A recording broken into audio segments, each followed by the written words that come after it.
the mustard, ketchup on the side.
Inside the Matt Black Kia Studios, here's Mike Gill. And a happy Tuesday, everybody. Welcome to another edition of the Sports Bash. I'm your host, Mike Gill. This is 97.3 ESPN. Josh Henning producing today's show. You out there on a Tuesday, beautiful Tuesday. A lot of cars on the road. Good to see everybody out there and about.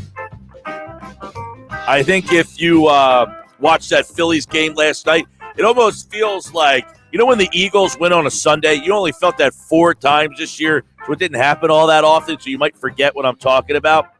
But when the Eagles win on a Sunday, that next Monday, everybody has a little pep in their step. You go to Wawa, get your coffee, guy in front of you got his Eagles gear on.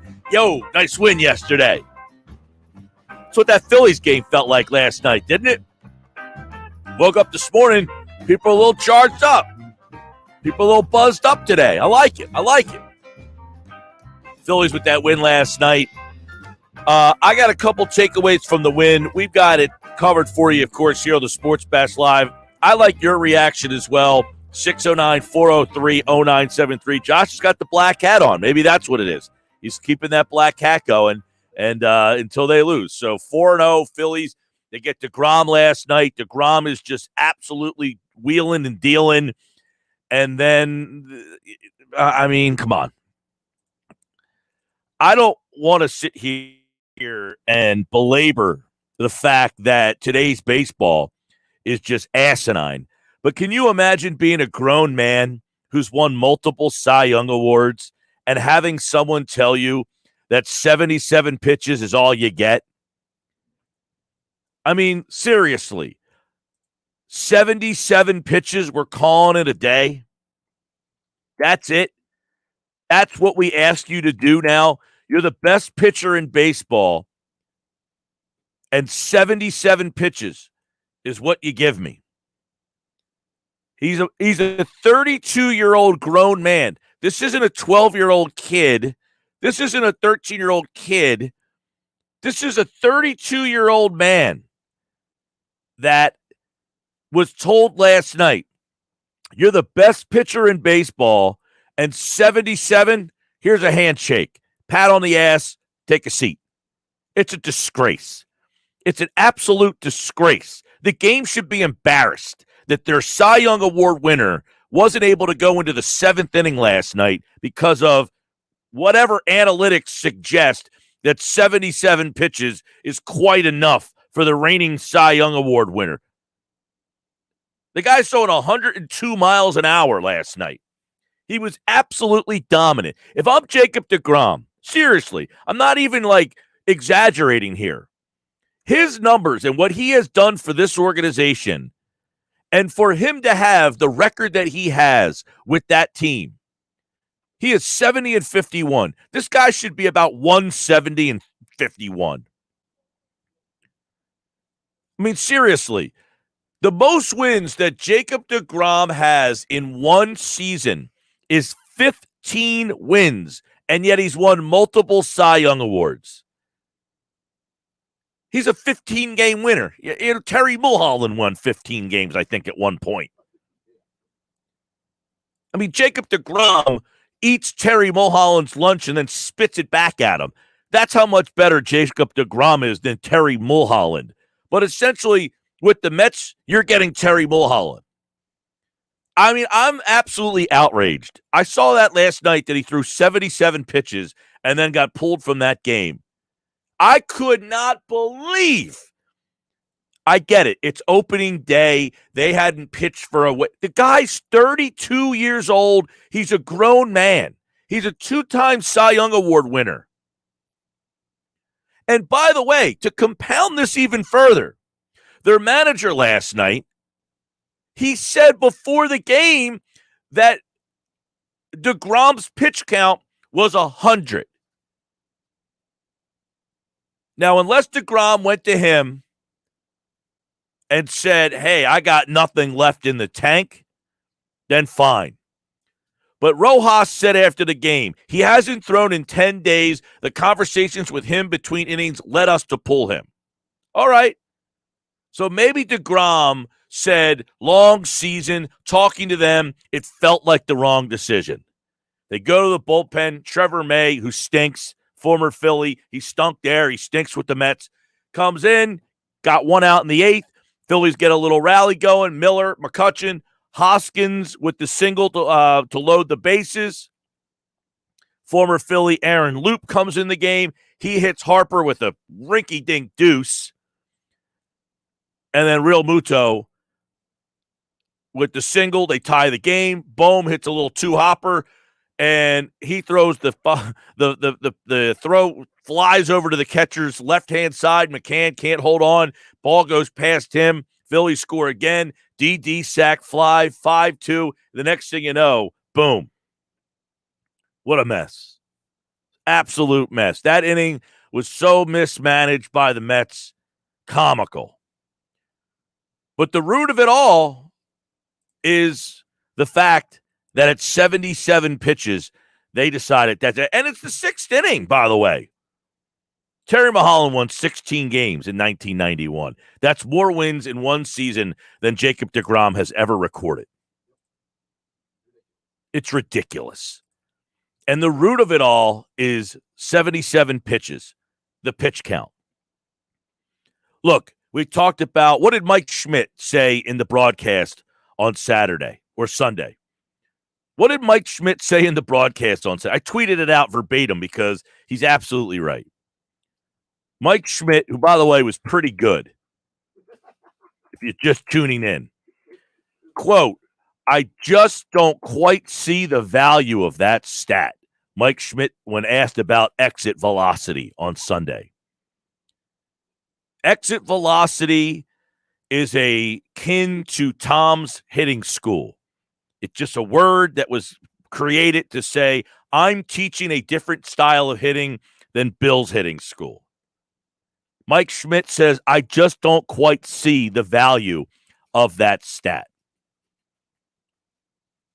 And I just don't quite see the value of setting the pitch count at 77 pitches for the best pitcher in baseball, a 2-time defending Cy Young Award winner. And by the way, I don't mind it as a Phillies fan. Fine. You want to get Jake deGrom out of the game in 77 pitches in the 6th?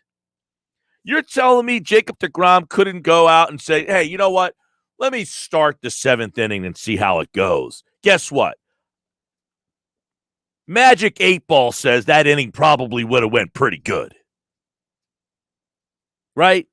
Magic 8 Ball, how would deGrom have fared in the 7th inning if he threw more than 77 pitches? Looks like a dominant performance. Manager cost you game. It's exactly how seasons are molded. Opening day a couple of years ago, Gabe Kapler pulls his ace. That season, up and down for the Phillies, underperforming. this season, I don't know, maybe the Mets end up having a World Series. Maybe the Mets make the playoffs. Maybe the Phillies don't. But in the end, these two teams look like they're shooting in different directions. I know that's the first game of the season for the Mets, but the faces on those guys, like, really? We're taking DeGrom out of the game? I think, come on, coach, he's a grown man. I think he can keep going here. Can you imagine if you were on the mound and you're Jacob DeGrom and that manager walked out there? He didn't walk out there because he didn't pull him in the middle. Cole from LBI. Mike, it's absolutely ridiculous that managers are scared to let pitchers pitch nowadays. DeGrom couldn't go into the seventh because he was on 10 days rest. Think about it. Imagine saying you aren't going to play someone because of too much rest. That's another thing. That's another great point. Look, I can understand if Jacob DeGrom had been sitting on his ass for 10 days, but something tells me he probably picked up a baseball in the last 10 days and had a catch. I mean, they're acting as if he had atrophy on his arm from not doing anything for the last 10 days. It's an absolute embarrassment that the game has gotten to this point. It is a total embarrassment. And by the way, the pitch count of 77, I can understand if you told me, hey, he hasn't pitched in 10 days. And as the manager said before the game, he's going 100. And even 100. I mean, come on. He's a 32-year-old grown man. He can throw 100 pitches every 5 days. Right? I mean, seriously. And I don't want to be like, hey, well, Nolan Ryan threw 178 pitches. That's egregious, but he still did it. No arm problems. Look, if you throw 107 pitches in a game, I got news for you. You're not going to have arm problems. You know how you get arm problems? Not throwing. Throwing too much. Overuse. It's not pitch count. It's overuse. That's where the arm problems come in. So they created this ridiculous pitch count thing because you had coaches overusing kids when they're 12, 13, 14 years old. So they created a pitch count, which is essentially just a way to police people. So I can't understand, though, that the major leagues have now entered into it. Oh, he's at 120. He's at 82 pitches. Got to get him out. I mean, you're talking about Jacob DeGrom here. It's a disgrace. It's an absolute disgrace. But let's, take a look at what happened in that inning there. DeGrom's out of the game. They bring May in, and you got to give the Phillies credit. They strung together a couple of hits. They stayed in the game. But here's where you got to give the Phillies the most credit. Right? This is where you have to give the Phillies the credit. This is where they won the game. Where did they win the game, everybody? They won the game when Brandon Kintzler came in the game for Matt Moore and held it where it was. Right? They kept the game where it was in the fourth. When Brandon Kintzler came in that game, he went 1 2/3. He held the 2-0 lead. Coonrod came in. They worked the scoreless inning. Boom. The Phillies bullpen so far has been, I can't believe I'm saying this, they have been the MVP of the 4 games. The Phillies bullpen has been the MVP of the first 4 games of the season. And if I told you that at the beginning of the season, you would say it was as ridiculous as pulling the pitcher with 77 pitches when he hasn't given up a run through 6 innings. Last night was a absolute 180 from what the Phillies were the last 3 seasons. Brandon Kintzler, 1 2/3. Sam Coonrod, 2 innings, 3 strikeouts. Connor Brogdon, Jose Alvarado, have a nice night. Alvarado came in, 2 strikeouts. Oh, by the way, he throws one right down at the knees, 101 miles an hour to blow away Jonathan VR last night. Connor Brogdon, excellent last night, came in, strikeout. Coonrod, as we mentioned, 2 innings, 3 strikeouts. The bullpen continues to be so far the strength of this team. I can't believe I'm saying this. By the way, Phillies get 5 in the 8th. That's it. They were able to scratch out 5 in the 8th. And the funny part is they get 5 in the 8th. It's Brad Miller comes in to pinch hit. You got to walk in there. You had to hit batsman. It wasn't like they had any crazy exit velo in that inning. There was no launch angle helping them in that inning. It was just a bunch of scratching it out. So all of the stuff that is essentially preached in this day and age, launch angle, exit velo, pitch counts, all cost the Mets last night. It was everything anti that cost the Mets last night, ironically enough. 609-403-0973. 609-403-0973. If you want to hit me up on the text board. Look, one thing for certain, the Phillies bullpen is better. I'm not saying it's the best bullpen in baseball, but over at ESPN.com, 10 factors that will decide the 2021 National League East race. The number one thing on that list from Dave Schoenfield, their senior baseball writer, is the bullpen. And the Phillies bullpen last season had a 7.06 bullpen ERA.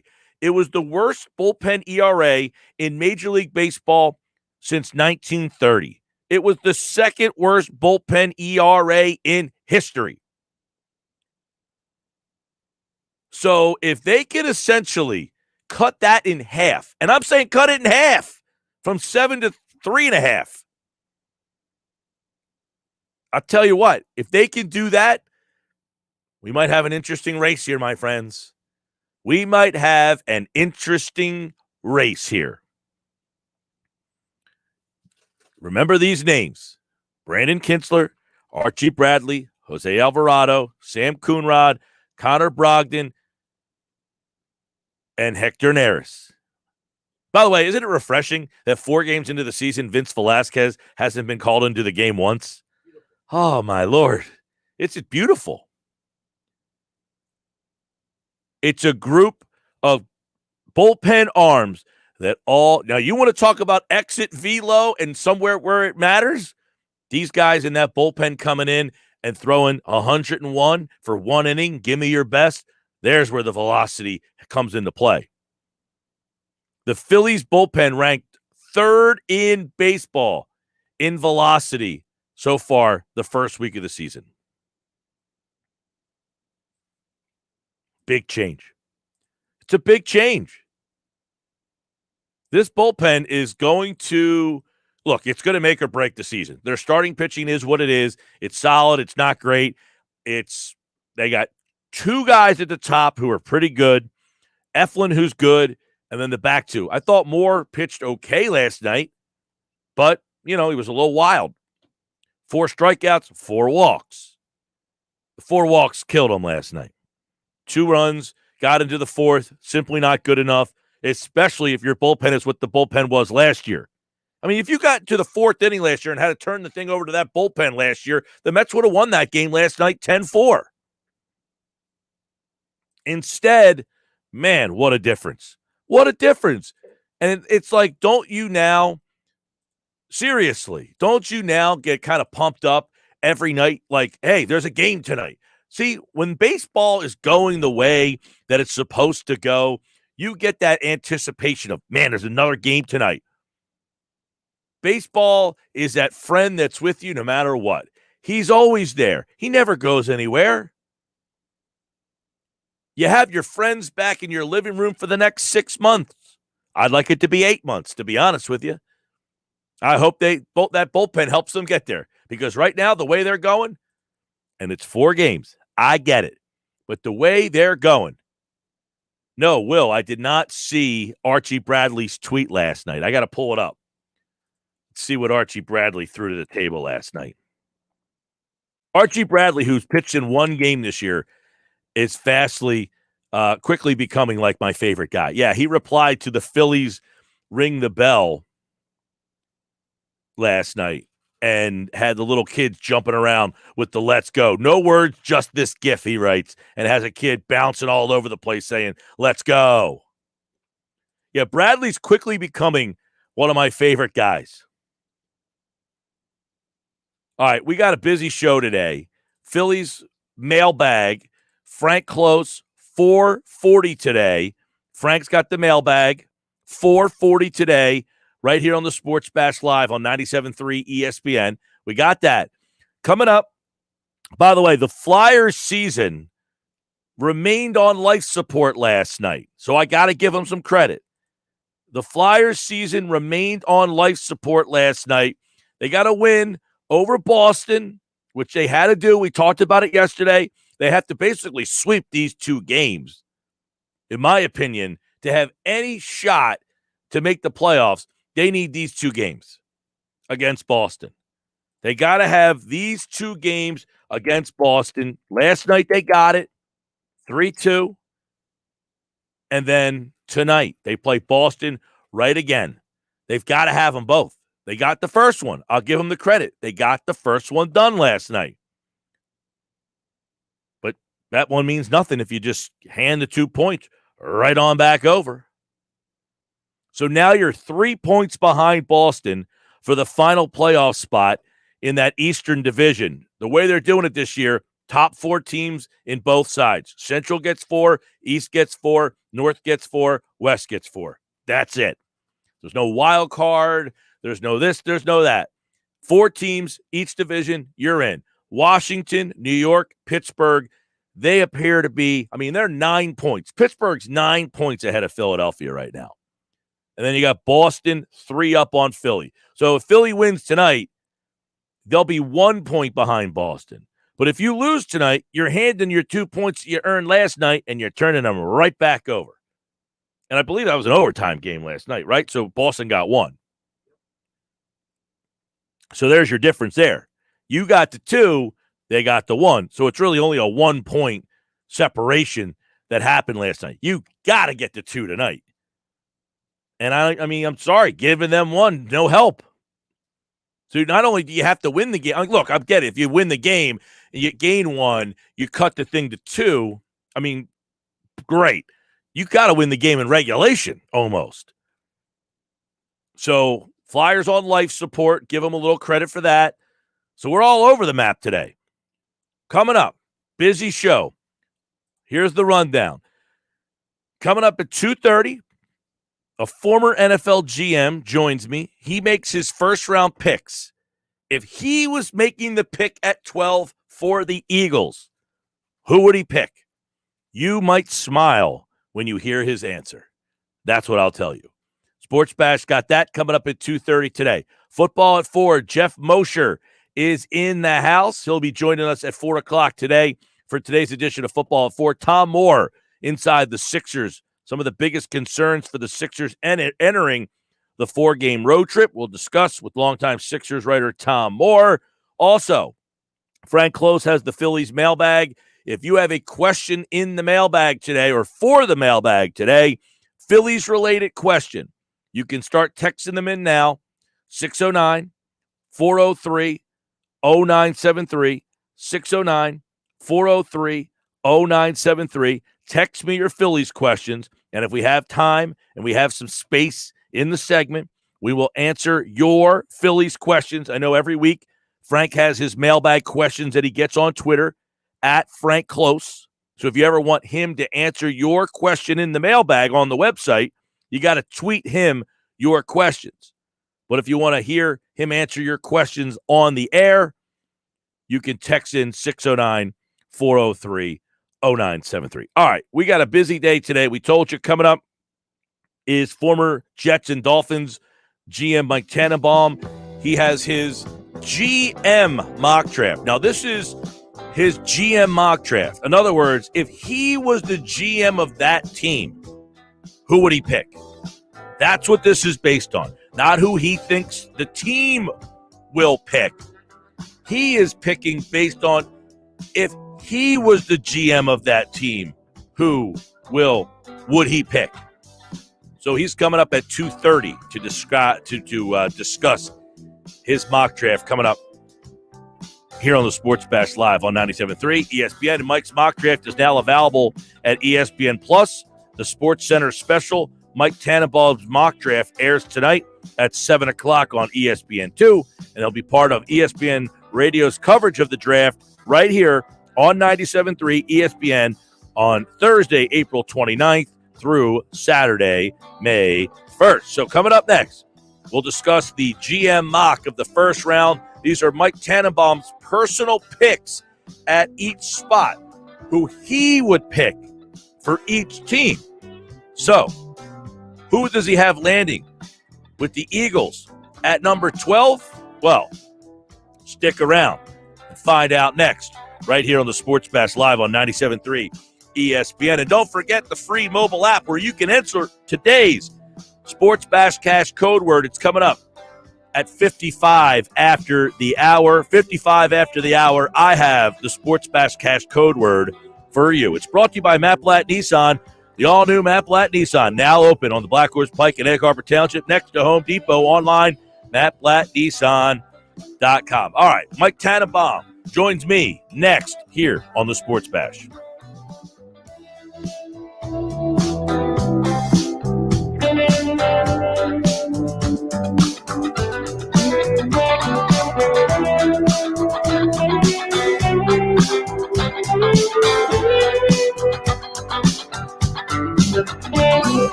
right, Sports Bash Live, 97.3 ESPN. Let me tell you about my guys over at DraftKings. You know I use the DraftKings Sportsbook app. It's everyone's favorite tournament of the year.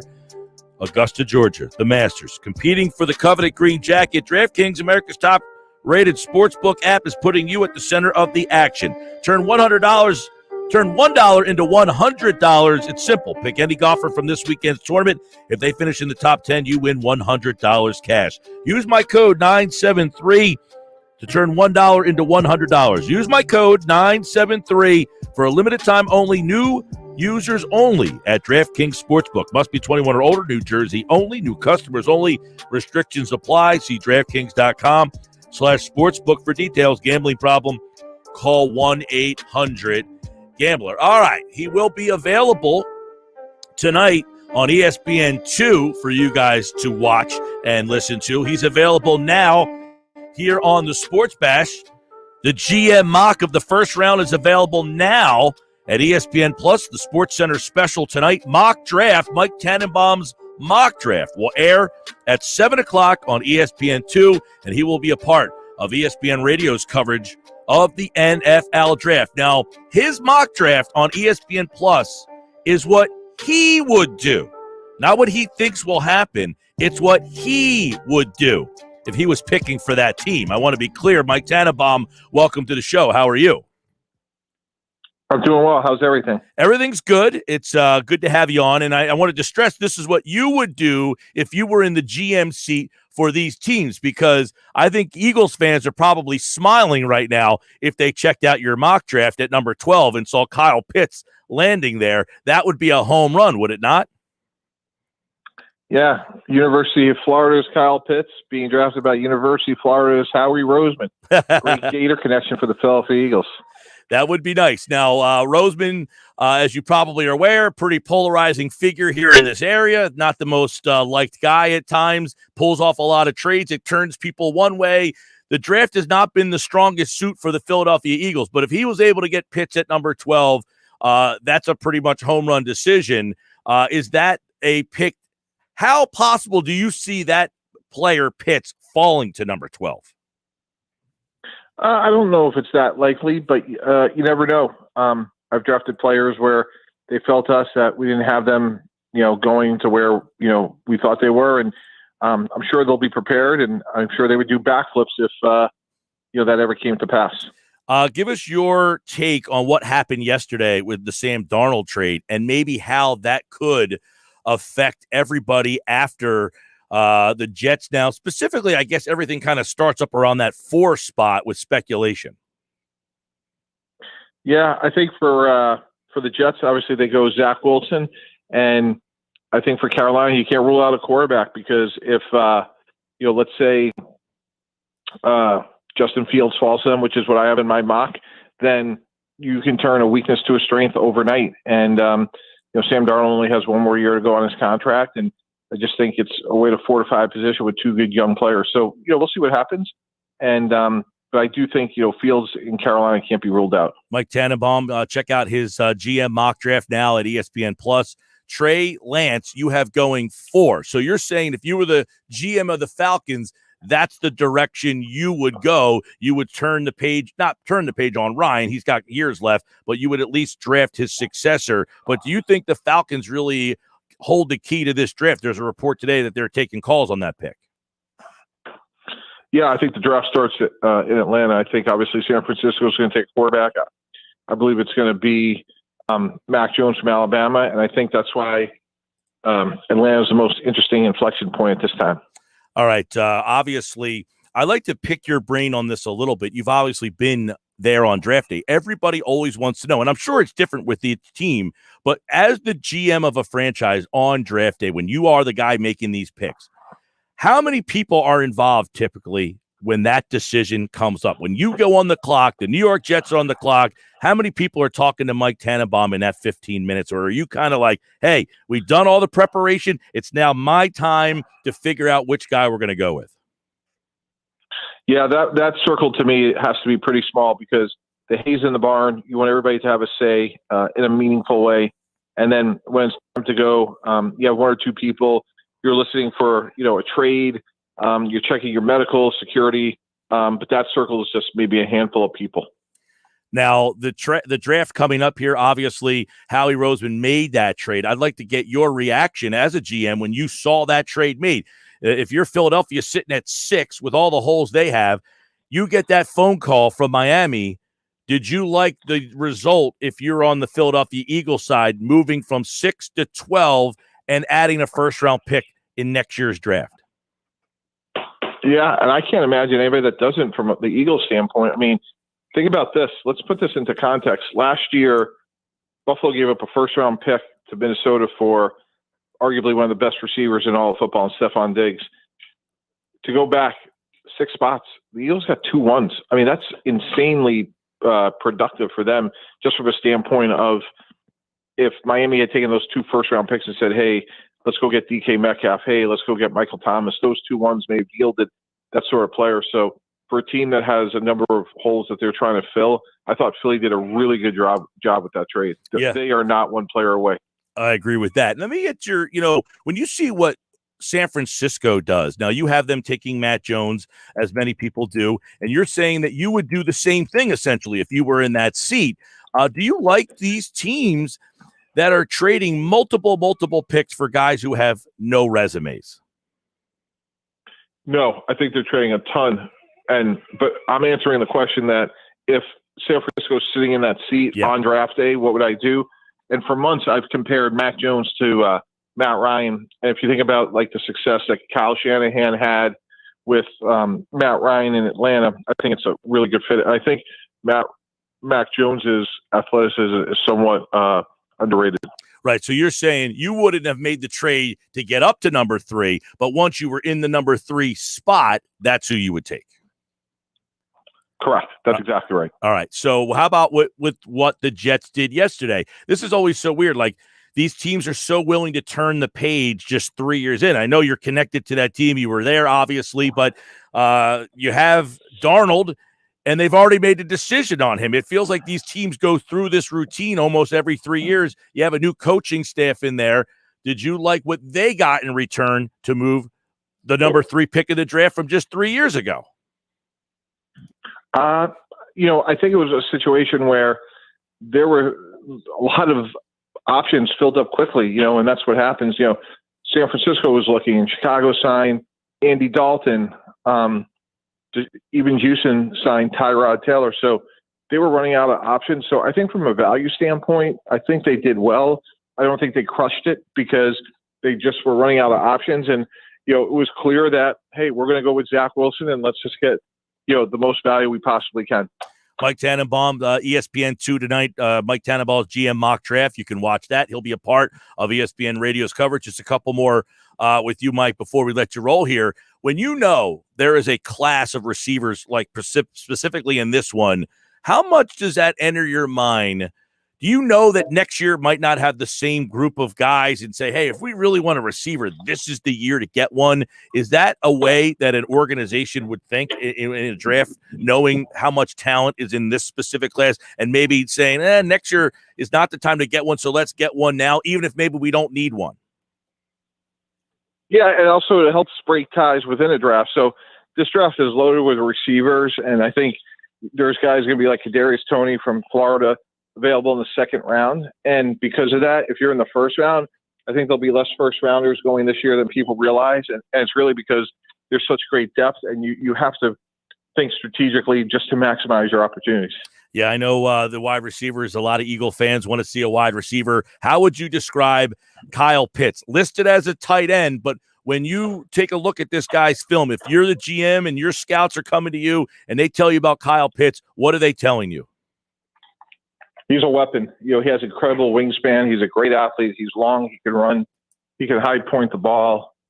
He's rare, and he'll be a historically tough mismatch at the next level. Mike Tannenbaum, don't forget to check out him tonight on television's Mike Tannenbaum's mock draft special will air at 7 o'clock. The mock draft is up, so you can check out your favorite team over at ESPN Plus. He'll be a part of ESPN Radio's coverage of the NFL draft here on 97.3 ESPN. So with the 12th pick, Mike Tannenbaum would take Kyle Pitts if he were sitting in that chair. That means he would have passed on him 11 times with the other teams, but we would be thrilled to have him in Philadelphia, just like we were thrilled to have Mike here on the Sports Bash. Mike, we appreciate your time, man. Okay, thanks so much for having me. Really appreciate it. Absolutely. It was awesome to hear from a GM's perspective, especially that part where he says it could really break the tie, knowing that, hey, there's a lot of good receivers in this class. Sports Bash Live, 97.3 ESPN, Mike Tannenbaum, our guest, and he, like all guests, appeared via the Boardwalk Honda hotline. So what do you guys out there have to say about that? He has the Eagles landing. Now, this is if he were to draft. If he were to draft. So I'll go through his first-round picks coming up next and how the Eagles land Kyle Pitts. So how many of us think this scenario can actually happen? Let's go through it when we come back here on the Sports Bash Live on 97.3 ESPN, the free mobile app. And don't forget, you can watch the show live through Facebook, YouTube, and Twitter. Go to 973ESPN.com and click on the link, and you can watch the Sports Bash Live. Yep, we got the live chat going. You can see all of our guests, although Mike Tannenbaum appeared via the phone. Coming up on the live stream in just about 18 minutes. We'll be talking to Jeff Nadeau. We'll recap last night's national championship stinker. He'll be on the live video. Also, Tom Moore will talk Sixers. He'll be on the live video. Geoff Mosher, Football at 4, will be on the live video. Frank Klose, Phillies mailbag, he'll be on the live video. So why don't you join us over on the video? Go to 973ESPN.com. I have Sports Bash Cash code word at 255.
All right, thanks to Mike Tannenbaum for jumping on board the Sports Bash today. You know, you got to give Tannenbaum some credit. He's about the only GM that could ever figure out a way to get the Jets to the playoffs. I think they went to the AFC Championship twice while Tannenbaum was there.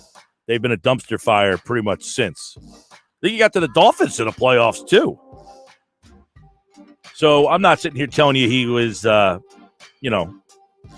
don't even know who the best GM in football is. Like, people talk about how bad Roseman is and never tell me who's a good GM in football. I don't know who the best GM in football is, to be honest with you. But Tannenbaum got the Jets to the playoffs, to the AFC Championship game twice. That's unbelievable. He had a very interesting thing to say when I asked him about the Eagles trade. He said, I can't imagine anyone who doesn't like the trade. Well, guess what, Mike Tannenbaum? They're in my audience. They're called Eagles fans. He says, I can't imagine anyone who wouldn't like the trade. Right? That's what I said. I can't imagine anyone who wouldn't like that trade. And yet, they exist. So let's take a look at how he ended up with the Eagles getting Kyle Pitts at number 12. By the way, we're streaming live video at 973ESPN.com through Facebook, YouTube, and Twitter. You can watch the show live over there. We also, of course, coming up at 2:55 today, we will have the Sports Bash Cash code word of the day, first one of our show. It'll take you, we'll have 10 code words every day, all the way up to 6:55. All right, this is his mock draft, and this is how he has it getting to Kyle Pitts at number 12. So Trevor Lawrence, number 1. I think we all can agree there, right? That's like the one thing that all of our listeners can all agree on unanimously. It's the only topic that we can bring up on this show that everyone will agree with. Trevor Lawrence is going number 1. Unless this movie's like, unless this is like the movie Draft Day, and Kevin Costner comes in and takes over the Jacksonville Jags and finds out that Lawrence just has no friends that come to his birthday party and then pass on him. And Lawrence ends up falling all the way down the draft board, and he ends up with the Chicago Bears, like the worst quarterback franchise of all time, and he turns into a total busteroni. That would be a pretty real-life story and how it would play out. But other than that happening, I think Trevor Lawrence, we can all agree with, is going number 1. Zach Wilson is going number 2. That is happening. That is happening. Number 3. Now, remember, this is how Tannenbaum would draft, not what he thinks is going to happen. So he's got Mac Jones at number 3. Now, he did preface it by saying, I would not have made the trade that San Francisco made. But since they're in that spot, this is who I would draft for them. And he took Mac Jones. This is interesting because he said the Falcons hold the key to the draft. Now, there's a report today from Adam Schefter essentially saying that the Falcons are now listening to calls on the 4th pick in the draft. So this really adds some spice to things. ESPN's Adam Schefter reports multiple teams have contacted the Falcons about acquiring the 4th pick in the draft and that the team is open to moving out of the 4th spot. And in that 4th spot, Tannenbaum has them taking quarterback Trey Lance. Now, if you're an Eagles fan, you are cheering for that to happen because the Falcons are a prime team to take Kyle Pitts. And then the Falcons, do that. it pushes another quarterback down to a team that doesn't need a quarterback. You want those 4 quarterbacks to go number in the first 4 if you're an Eagles fan. That's the best case scenario for you at 12, is to have 4 quarterbacks gone by the time number 5 gets on the board. Because 5 isn't taking a quarterback, and Mike Tannenbaum says if he's picking for the Bengals, he's taking Penei Sewell. So for me, I love it because that's 5 picks of 5 players that I'm not taking if I'm the Eagles.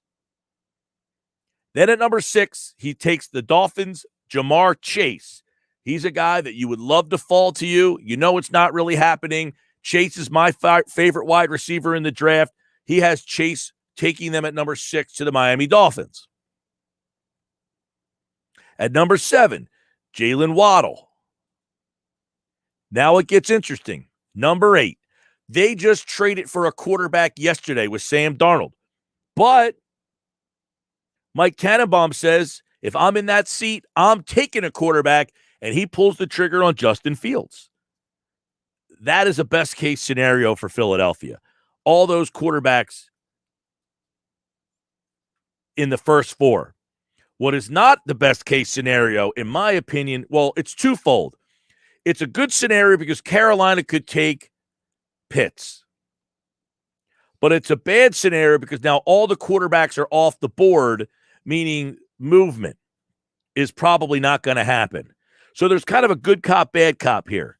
So Carolina, he has taken Justin Fields, which means all 5 quarterbacks are now off the board. So let's go to number 9, the Denver Broncos. He has them taking Micah Parsons. Well, actually, I say he has them taking. That's who he would take if he was the GM of the Denver Broncos. So Micah Parsons, if you're an Eagles fan and you really wanted this to be the year that they took a linebacker, he's saying not happening. All right, so now it gets interesting because think about this little nugget. At 10 is Patrick Surtain.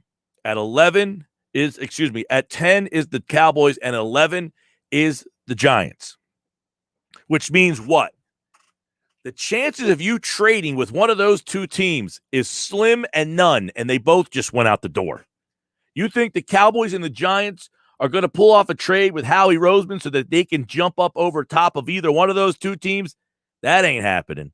So if the Eagles want to move back up, it's most likely going to have to be with either Denver or Carolina because I don't see Dallas or the Giants working with them to try to get up and get Kyle Pitts. Because I'm going to talk to Mosher about this coming up at 4 o'clock.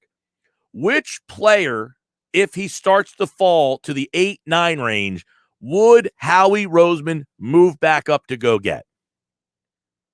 Is there 1 player? Is there 2 players? If Kyle Pitts is at 8, does he make a deal?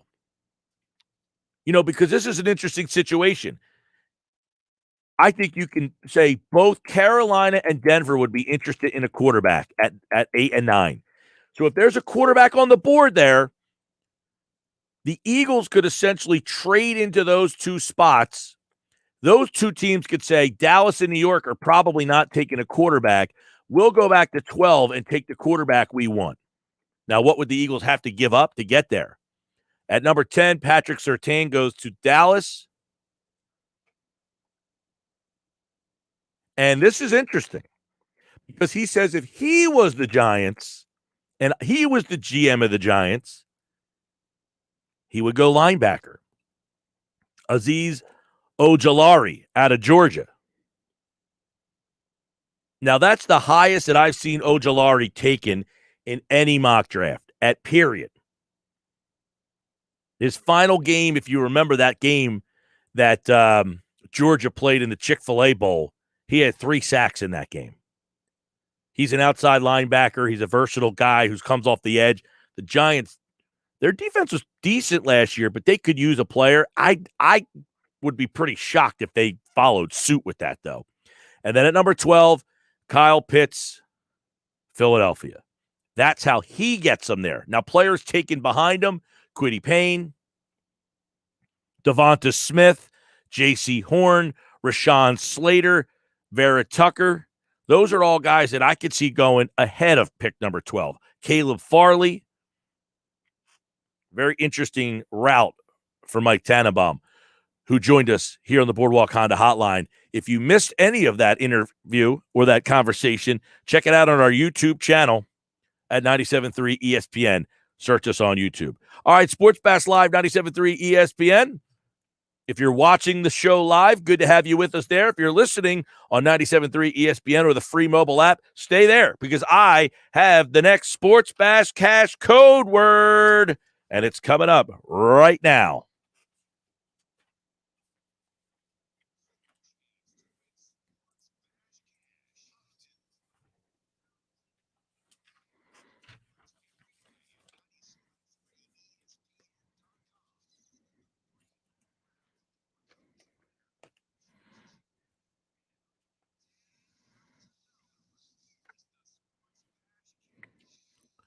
Boots, Boots, Boots. Enter it now on our website, 973ESPN.com, or use the free mobile app. Sports Bash Cash is brought to you by Jersey Shore Federal Credit Union for all your lending needs. Get the next Sports Bash Cash code word at 355.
All right, national championship game in the books last night, and as you saw, too much Baylor Bears, baby. Too much Baylor Bears. The Big 12 wins their first national championship since 2008. It was the Kansas Jayhawks who did that. It was never a competitive game. And it's funny because you kind of felt like, sometimes you watch a game and the team that you is the favorite in the game, you're like, they'll get back in. They'll find their rhythm. They'll find it. They never quite did. They just never did. And I never felt that they would. At what point, Jeff Nadeau is going to join us here to break this game down here on the Boardwalk Honda Hotline. Now, at what point, Jeff Nadeau, did you say this game's over? Baylor is just too big, too strong, too fast for this Gonzaga team. I would probably say around the 10-minute mark of the first half. I mean, it was not for nothing, Mike. I think it was 16-4. Look, when you're Gonzaga, the truth of the matter is they weren't very good defensively. At the end of the day, against good teams, they just aren't very good defensively. And they just looked tired. They looked lost. They looked all over the place. Timmy didn't look good. Suggs picked up 2 quick fouls. It just wasn't a great night. Yeah, Suggs looked like the one guy offensively that had a clue out there. Everybody else looked like they were in quicksand all night long. And you wonder, so many times over the years, people have talked about Gonzaga's schedule. And if that, in the end, I don't know, does that play a role when you watch that game last night? I mean, they play a decent scheduled non-con. Now, this year was a little wonky, but they played West Virginia. They had played other teams that they handled. They beat teams in the tournament. So I don't know. People keep using that. Oh, that's what happens when you play St. Mary's all year. Yeah, keep in mind, they played Kansas, they played Iowa, they played Virginia, they played West Virginia, they played BYU twice. Yeah, they played teams, that are competent. And look, Mike, let's remember, they beat Oklahoma, Creighton, USC, and UCLA to get to this point. So, yeah, I don't put much stock into that. Look, they just didn't, ultimately play, the whole team didn't play well. I think Timmy scored 2 points in the second half. Andrew Nembhard looked, drunk at times. I don't know what was going on. You just couldn't seem to dribble. Corey Kispert was horrific from 3, which over the last 3 games, he was really bad from 3. They just – and they're not a team, Mike, that's very deep, so they don't really have the option to go to, a Flagler off the bench or a Meyer off the bench. They don't have that kind of group. They're basically a five-man team. They don't have much depth. Ayayi didn't play well either. So, I think if you're Mark Few, you've got to, over the next year or two, which he will, they got to get some depth, and I think it would have been helpful if they'd have had 2 guys that could come off the bench and give them, you look at Meyer last night. He had, he didn't do a whole lot, but he hit the glass. He was involved. Flagler had 13 points, Mike. Gonzaga didn't have a player like that. I thought a big difference, Jeff, was the depth that Baylor was able to keep rolling different guys at you the whole game long. But, come on. I feel like the whole season was the Gonzaga story, and Baylor was just kind of like the other team.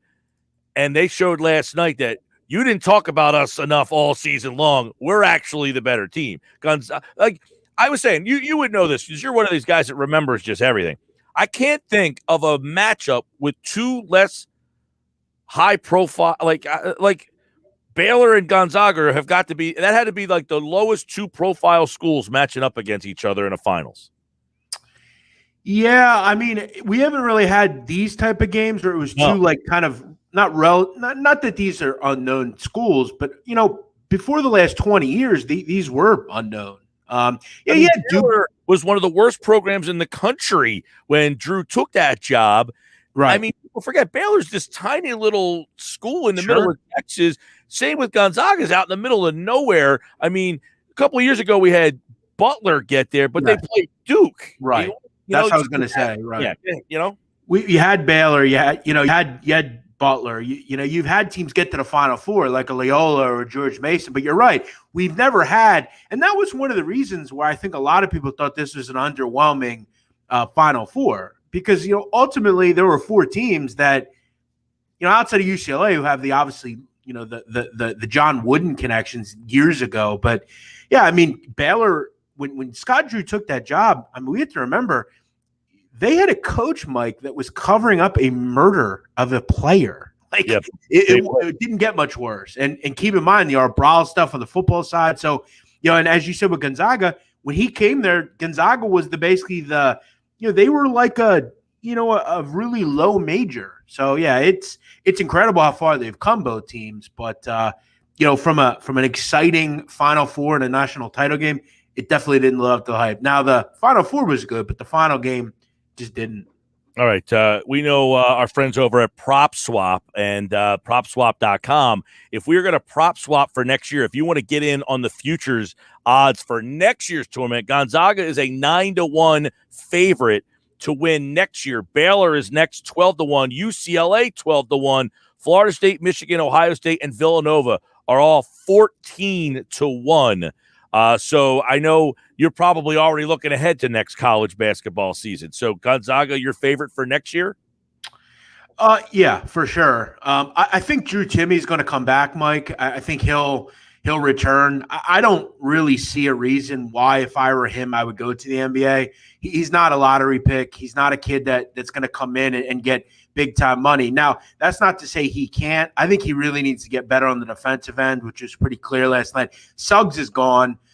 But, there's a lot of thought that, Mike, they're going to get Chet Holmgren, who is the number one player in the 2021 class. He's undecided yet, but there's a lot of talk that he will go to Gonzaga. They also have one of the top point guards coming in, Hunter Salas, next year from Nebraska. So, this is a recruiting class that is coming in, one of the best in the country. And if they can get Timme to come back, him and Chet Holmgren, I mean, that's an elite front line. I mean, I don't know if he can get much better. You still have Nembhard. I'd imagine he comes back. And remember, Mike, we have the year now where kids can come back. Now, Kispert's gone, and so is Suggs. But we'll have to see how that kind of opens up. But there's a lot of teams. Baylor's going to be just as good. They've got a group of top 25 recruits coming in as well. So we're very early, but yeah, that's my favorite. Gonzaga would again be right there. Well, when we look at the Blue Bloods, they had an awful year this year. Right. UCLA makes it to the Final Four, but Duke, Kansas, and Kentucky, they all have pretty favorable odds. If you're thinking about prop swap, 16-1 and 18-1. Duke 16-1, Kansas and Kentucky 18-1. Do we anticipate that those major universities are back in the college basketball landscape next year? Yeah, I think with Duke, in their case, they will be. I mean, they get in the basically a top 3 player in Paolo Banchero coming in, the 6'9" center from Seattle. They're going to return, I think, to prominence. But I have my question marks about a team like North Carolina. I think they're going to take some time with Hubert Davis coming in, losing Roy Williams. A team to keep an eye on, Mike, is Michigan, obviously. They have the number 1 recruiting class next season coming in. I've heard reports that Hunter Dickinson will be coming back to Michigan. Now they'll have some kids that will leave, like Franz Wagner, I'd imagine. Mike Smith, from what I understand, their point guard, he should come back because he's going to have an extra year. But from what I understand, he is actually a really terrific student. He has a degree from Michigan. He went to Columbia. Smart kid. I think he's going to leave the program. So, they're going to have some retooling, but they have the number 1 class coming in. So as far as high end, I think Duke will be back into it pretty quickly. You mentioned UCLA. They've got some top returnees. Another team to keep an eye on, Michigan State. They've got some big time players coming in. They also added, I think, one of the best transfer players in the country, a point guard, something that Tom Izzo's team really needed. So, yeah, there's I think, Mike, over the next couple of months, there's, I think, 1,200 transfers currently on the market. So it's going to be a lot of moving and shaking. And every one of them left St. John's. That's true. There's a lot of teams that there was just a move away from. And, we'll see coaches leave. We'll see kids follow coaches. We'll see. What'd you think of Porter Moser going to Oklahoma? Yeah, I was disappointed. I was a big Loyola guy. I really like that program. But, look, that's what happens, Mike. You want to level up. You don't know, but it's Oklahoma – what you're yearning, like when you're doing this, do you yearn to that next level, go to Oklahoma? I mean, I know it's a Big 12 and it's a major conference, but I feel like there's something better for him. I think, and look, that I don't think that's the highest level he will get. But, I think Oklahoma is a good school to go to. Obviously, Lon Kruger did some great things there. They've had some great players over the years. It is a football school, but it's a great conference. It's arguably the best conference in America. And, look, I have to look into what the contract situation was and what he made there. But, you want to level up, Mike, in any level. All right, give me your thoughts on Shaka Smart, Marquette, Chris Beard, Texas.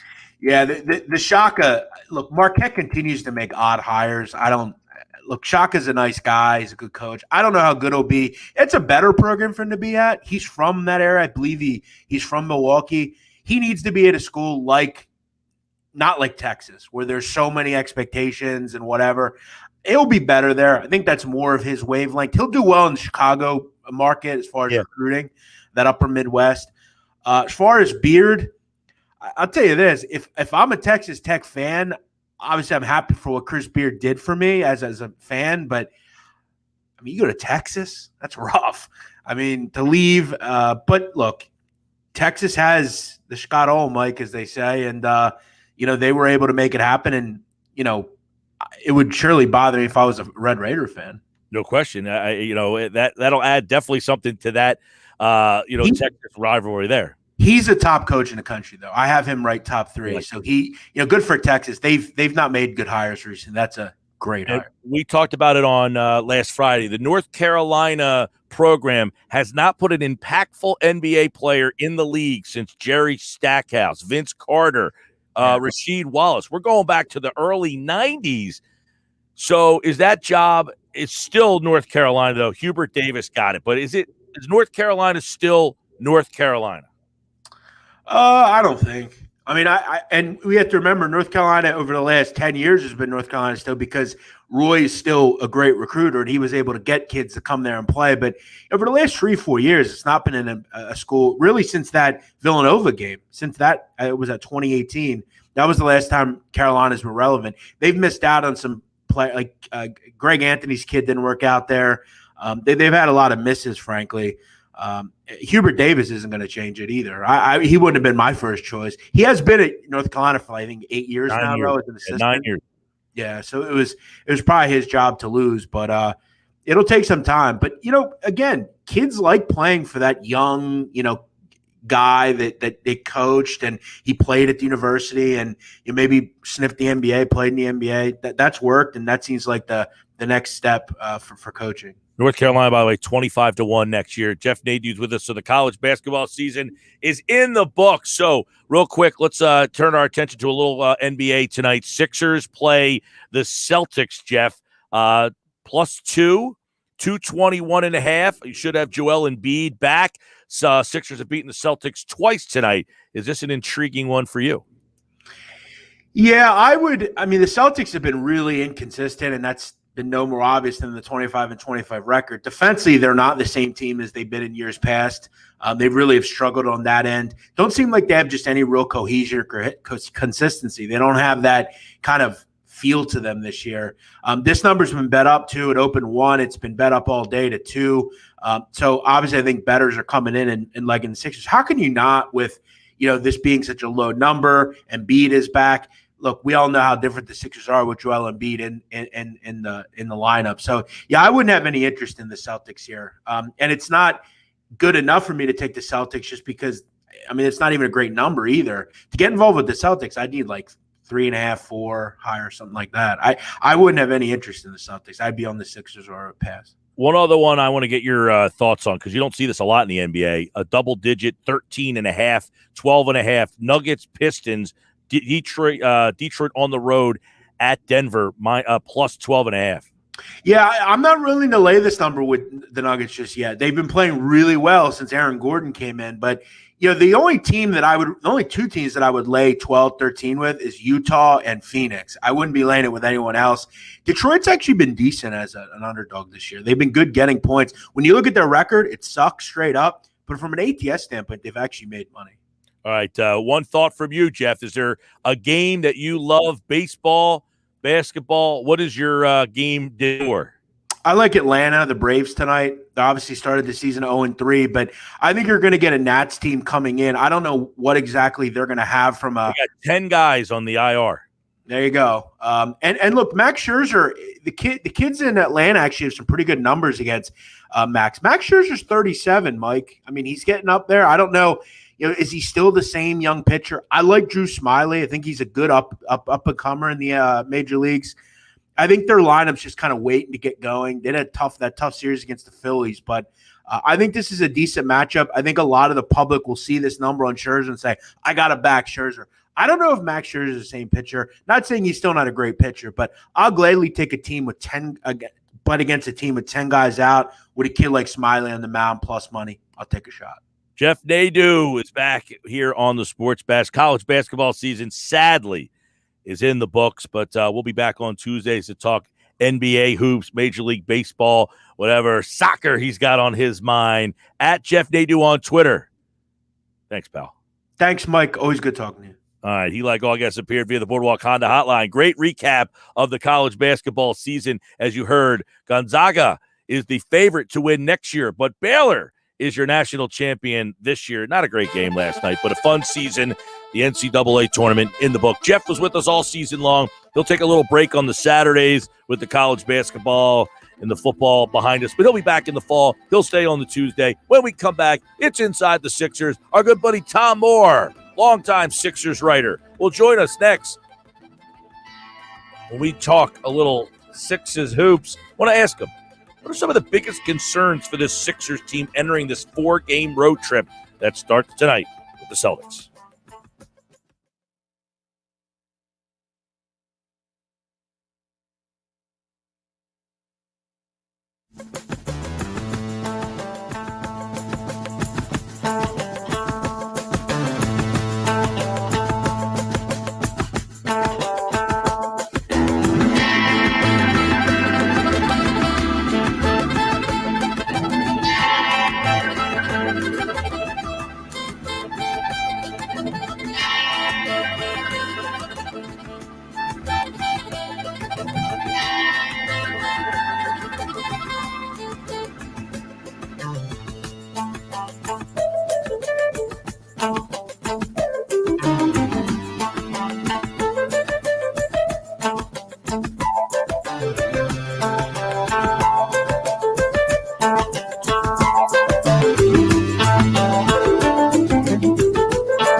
All right, time for Inside the Sixers. They'll take on the Celtics tonight. And, of course, you can listen to the game right here. Tom McGinnis on the call here on 97.3 ESPN. 7 o'clock, Sixers and Celtics.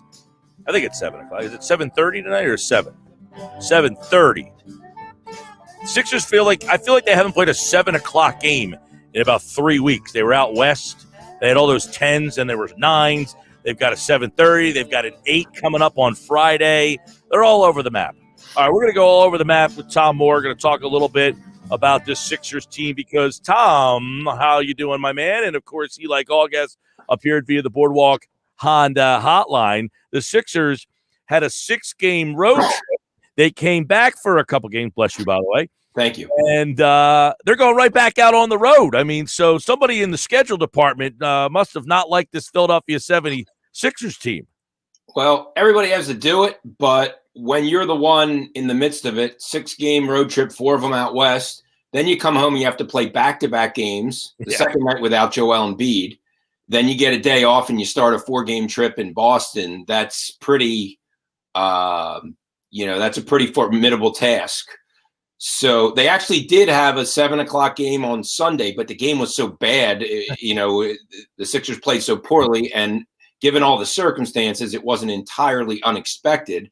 But yeah, they have been, you're right, they've had 9 o'clock games, 10 o'clock games, 9:30 games, 8:30 games, 8 o'clock games. Tonight, I think, is a national TV game, so that's why it's 7:30. Right, and this isn't an easy road trip either. They're going to Boston. They got to go to New Orleans. They've got to go to Dallas. I mean, it's not like this is a little like, hey, Mid-Atlantic, Boston, Washington. They're still got a lot of travel to do on this trip. And they have another set of back-to-back games Friday and Saturday. That's so, right. That will be very interesting to see if Joel Embiid plays in both games, because I kind of understand why they did it this past, the way they did it. If he played Sunday instead of Saturday against the Timberwolves are not as good a team as the Grizzlies. He would only have 1 day off before Boston. This way, he got 2 days off after playing 29 minutes, plays tonight, assume, and then gets 2 more days off before Friday. So I kind of understand why they wanted to give him plenty of recovery time, although they certainly could have used him against Memphis. That was ugly. Tom, the ever polarizing Ben Simmons. I want to get your opinion on what Doc Rivers said the other day. Now, look, I agree with Doc. I am like, I've gone past. I've grown. I'm Simmons is a scorer. Like, I've come to terms with this is the guy he is. He doesn't score 20 to 25. I'm okay with that. But Doc Rivers says he's a facilitator, and that you guys, the media and the fans, I guess, care more about how much he scores than I do. Is that coach speak, or would Doc Rivers like Ben Simmons to be more of a scorer? Doc's very diplomatic, and he's not generally one to air what he wants to do in public. My sense is he would like him to shoot more, and he may be addressing it privately, but he's not going to do it in front of us. I think with me, it's more, it isn't necessarily how many, how often he looks to shoot, but his mindset. Like the Sunday night, he came out and had 2 dunks, like first possession, attacked the rim. There's no Joel Embiid. Guys are running on fumes other than Tobias Harris. They didn't get much out of just about anybody. So to me, that's a case where you really need your existing all-star just to be aggressive, to look to try to create stuff, not to shoot, fade away 10-footers over a guy 6 inches shorter than. I think it's more of an attitude than a particular. He's got to take 15 shots or anything like that. To me, it's more of a mindset and an attack mode like he was in Utah when he had the 42 points, et cetera, et cetera. Not that he has to shoot 25 shots, but I would just like him to be aggressive. And, he's such a matchup nightmare that I think he could cause more problems than he has been, at least of late anyway. Right, yeah. The quote was, I think Ben's a facilitator, and I think that's what he does. I think you guys are way more concerned about Ben scoring than I am. I think Ben does so many things for this team to help us win. Scoring, I'm telling you, the least thing I'm concerned about. So I guess the question is, because a lot of people, Tom, feel like if he doesn't score, they're not good enough to win.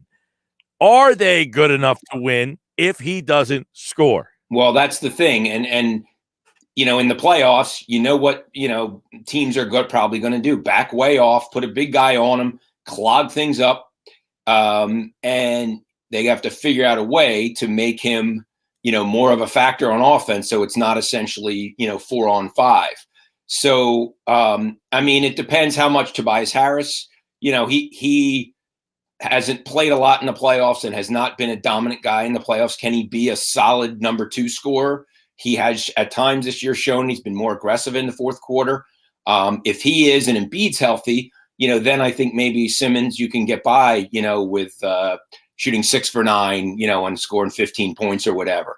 But if Harris struggles, and unless guys like Shake Milton and Curry and Green, have big games, you're probably going to need him to score somewhat, at least to take advantage when he has, the favorable matchups. Yeah, that's interesting because it's almost as if, Tom, that the team has put a lot of eggs in the Curry Green getting open looks basket. Because it's like, okay, if you're going to put this wall here for Ben Simmons, that means these guys are going to have more room to shoot. Well, Josh Richardson and Al Horford proved incapable of making that shot, and so has every other guy on this team.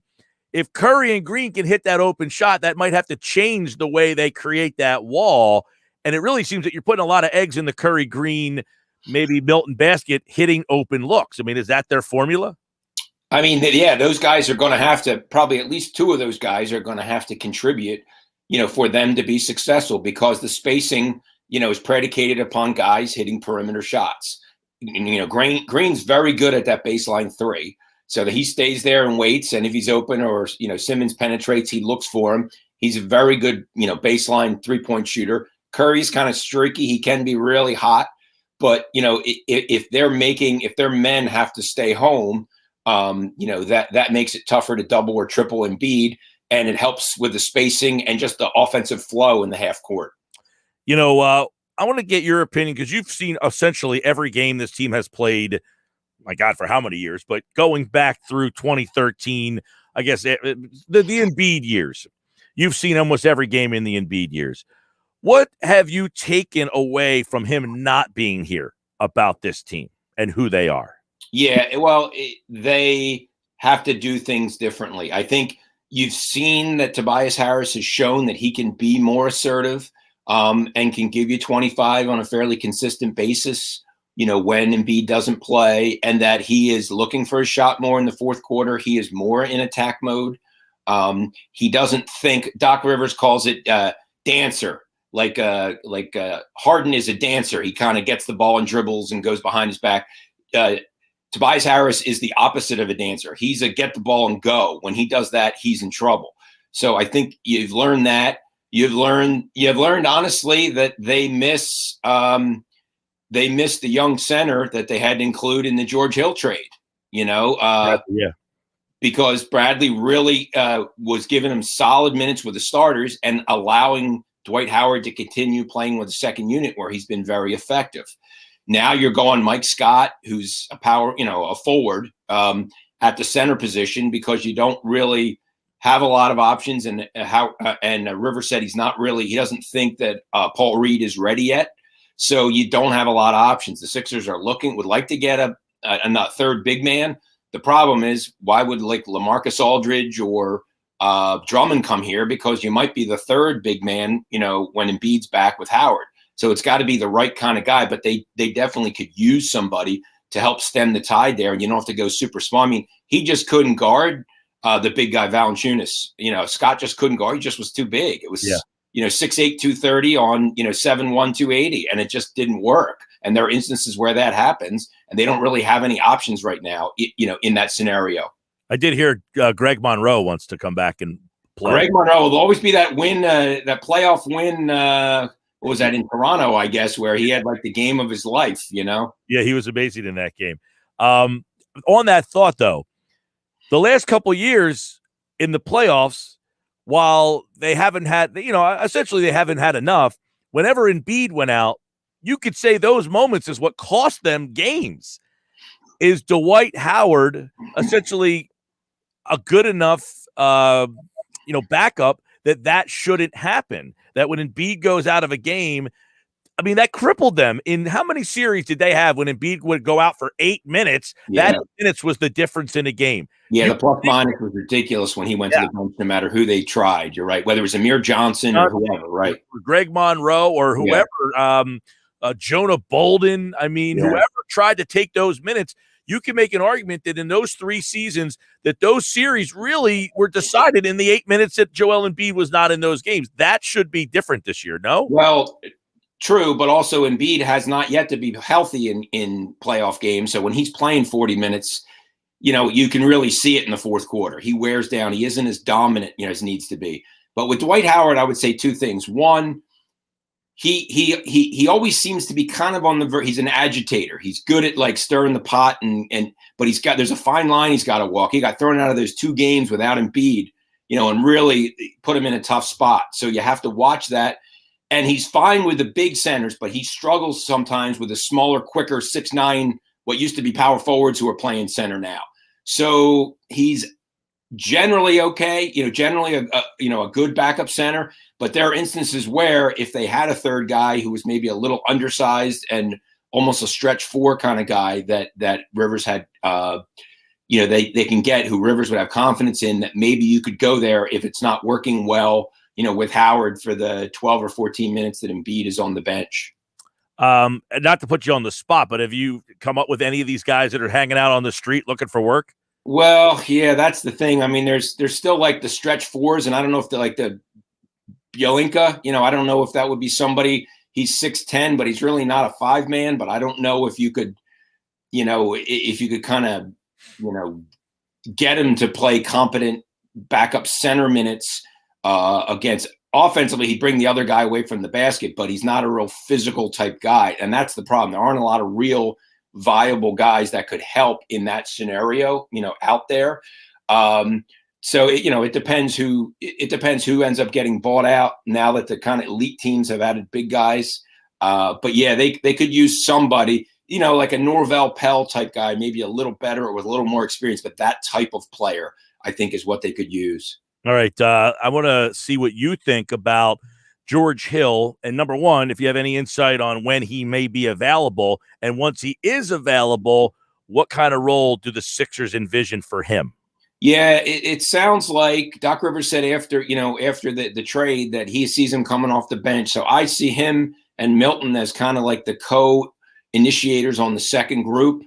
That may mean like Furkan Korkmaz may not play. Somebody on that second unit is probably going to lose a spot. It's hard to play 11 guys, and even in the playoffs, it's hard to play 10 guys. But it sounds like, as of Sunday, he hadn't scrimmaged. He hadn't done any live basketball stuff yet. So Doc was saying hopefully 10 games, and that would be about 2 weeks away, where you have the final 10 games of the season. So, it was supposed to be like a 6 to 8 week injury, and it was February 2nd, so we're at like 9+ weeks. So I don't know if it's just taking longer, if they're just being extra careful or whatever, but they really need to get him out there. And I think 10 games would be a minimum that would help. Not really for him. I think with his experience, everything, he can play with other guys. I think it's more other guys learning how he likes to play and what he likes to do. Yeah. But they really need him, but handling the ball, scoring, and deep defending. Like, he can really help them. And as of now, he's the guy that's going to have to put him over the top. I'm not sure if he's good enough to do that, but he's certainly an upgrade from what they have right now. Yeah, I tell you, defensively, he interests me a lot in terms of, and you wonder, does Curry start games and he'll close games out? I mean, he could shoot, but he's probably a better defender than Curry. I mean, I would say definitively he is. Yeah, no doubt. Well, at the last possessions, you could go offense, defense too. Bring him on defensively, either him or Thibault, which Doc Rivers does sometimes late in games. But yeah, I like he's more of he's a better ball handler. Curry's a better shooter, but no question he's better defensively, and he's a little bigger too, so he can't kind of be backed into the low post and taken advantage of being 2 or 3 inches shorter and 15 pounds lighter. So they got this 4-game road trip, and then they come back and they'll face Brooklyn, and that will be the one time they face Brooklyn. How do you, Tom, see them matching up with this Brooklyn Nets team that everybody essentially anybody who's seen every game in history to not one game in history all believe is the best team? Well, it's certainly the best offensive team, and that game's huge too because it's the third and final game of the season between those teams. So the winner of that game gets the head-to-head tiebreaker. So it is a very significant game. Could be for a lot of reasons. Harden didn't play for 2 games. Durant hasn't played. I mean, haven't seen the full Nets team play. Has played together very sparingly. So. Yeah, I mean, it's certainly a team that has more closers and more stars offensively, but it's a team that defensively, you can score on that team. So you got to make those guys work at the defensive end and take advantage maybe of some of the matchups. Simmons can only guard one of them. I mean, he'll probably, if Durant plays, he'd probably be on Durant, but it's not a bad idea to have him on Harden too because of his length and his quickness to stay out there on the 3-pointer. So. They're going to be a tough team to beat, a tough team to match up with, like I said, but on the other hand, they're going to have to score a lot of points to win because they're going to give up a lot of points at the other end. So that's what you have to hang your hat on. If you can get a stop and they can't, maybe you can, you have a shot in a 7-game series. That game is April 14th. It's a Wednesday night. They'll play the Clippers on Friday after that. And then the Bucks linger. They got Phoenix and the Bucks the following week. So they got a brutal month of April coming here. 4-game road trip. Brooklyn, Clippers, Golden State, Phoenix, Milwaukee again. So month of April, not fun. But if they get through the month of April and they are still in that 1 or 2 spot, is it time to think this team might be able to make a deep run? It's a funny thing because I think this team has the capability of making a deep run. But if you look at the second-round matchups, if Miami looks like it's getting its act together, you could end up playing Miami in the second round. That's a tough out in a 7-game series. Keep waiting for the Celtics to get their act together. If they do, that's a really good team, well-coached team in a 7-game series. It could be Milwaukee if you finish second and Milwaukee's third or vice versa in the second round. So beating any of those teams best of 7, is going to be a challenge. Same token, they're capable of beating any of those teams. But when it's a best of 7, there aren't a lot of secrets. I mean, the best team wins. It's not the NCAA tournament where you can have these upsets where a 15 seed can make a run because it's only 1 game. So the NBA wants the best teams to win, and in best of 7, they usually do. So I think it's wide open. I would not be shocked if they make the finals, but fans would be decimated. But I would not be shocked, especially if Miami gets his act together or if they have to play the Bucks in the second round. They could lose that series. That is not out of the realm if some of the things don't change, and Tobias Harris isn't a closer and, Embiid isn't fully healthy and George Hill isn't fully implemented, things like that they really need, to be the difference makers against a good team in a best of 7 series. All right. 1 month to go, essentially. The Sixers tonight against Boston. Listen to it here on 97.3. He's Tom Moore at Tom Moore Philly. Follow him on Twitter, sports columnist for the Bucks County Courier-Times. And, of course, he, like all guests, appeared via the Boardwalk Honda hotline. Good to see you, Tom. Take care. Anytime, Mike. All right. Good stuff from him. And he's right.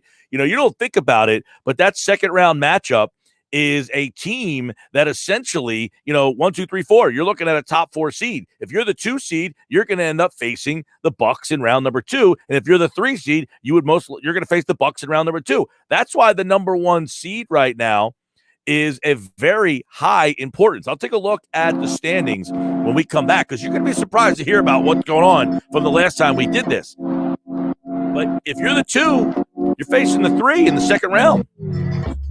Or if you're the 3, you're going to get the 2. And those teams right now Brooklyn and Philly are a half game apart. Philly and Milwaukee are a game and a half apart. The 4 seed right now is Atlanta. They're way out of it. I mean, they're 8.5 back of Brooklyn. So they're a full 8 games back of Philadelphia. You want that number 1 seed to face Atlanta in the second round over Milwaukee, I would imagine, right? But these are the scenarios. We'll come up with them coming up next here on the Sports Bash Live on 97.3 ESPN, the free mobile app. And by the way, did you check out Aaron Rodgers hosting Jeopardy? There was a question that he couldn't answer. He's the host of the show. He should have every answer. I got the details. Up next.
All right, Sports Bash Live 97.3 ESPN, the free mobile app. And don't forget, you can watch the show live, YouTube, Facebook, Twitter, as many of you have elected to do. We appreciate that.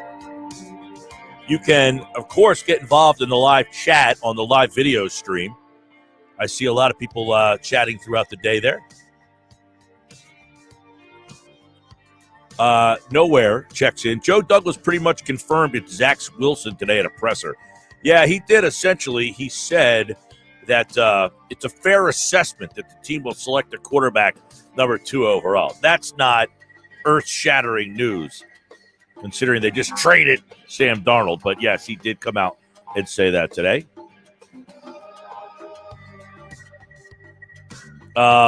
Jeff Bone and Pookie, as our comments and questions continue to come in. You think Richard Rodgers might see more snaps? He's young and kind of balled out last season when we need him. Well, he's not young. Richard Rodgers has been around for a while, actually. But they might need him because if they trade Zach Ertz, they'll only have Dallas Goedert on the roster and maybe Perkins. But, yeah, Richard Rodgers would have a role as the number 2 tight end on this team.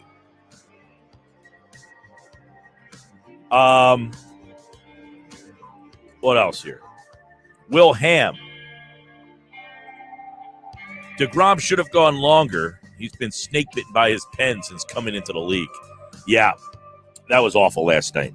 The pitch count thing is a joke. 77 pitches is a joke. They should be embarrassed. The league should be embarrassed. The league should be embarrassed by that. You're basically saying our pitchers, the best pitcher we have, is not equipped to go more than 6 innings and 77 pitches. The league should be embarrassed. That's what I think. Did you see Aaron Rodgers on Jeopardy? He's the host of Jeopardy for the next 2 weeks. And last night, he gives the answers to the questions. The person gives you the question. Well, in Final Jeopardy last night, it was Aaron Rodgers, who was in fact stumped by one of the viewers, by one of the contestants, actually. Take a listen. Scott, did you come up to that field goal?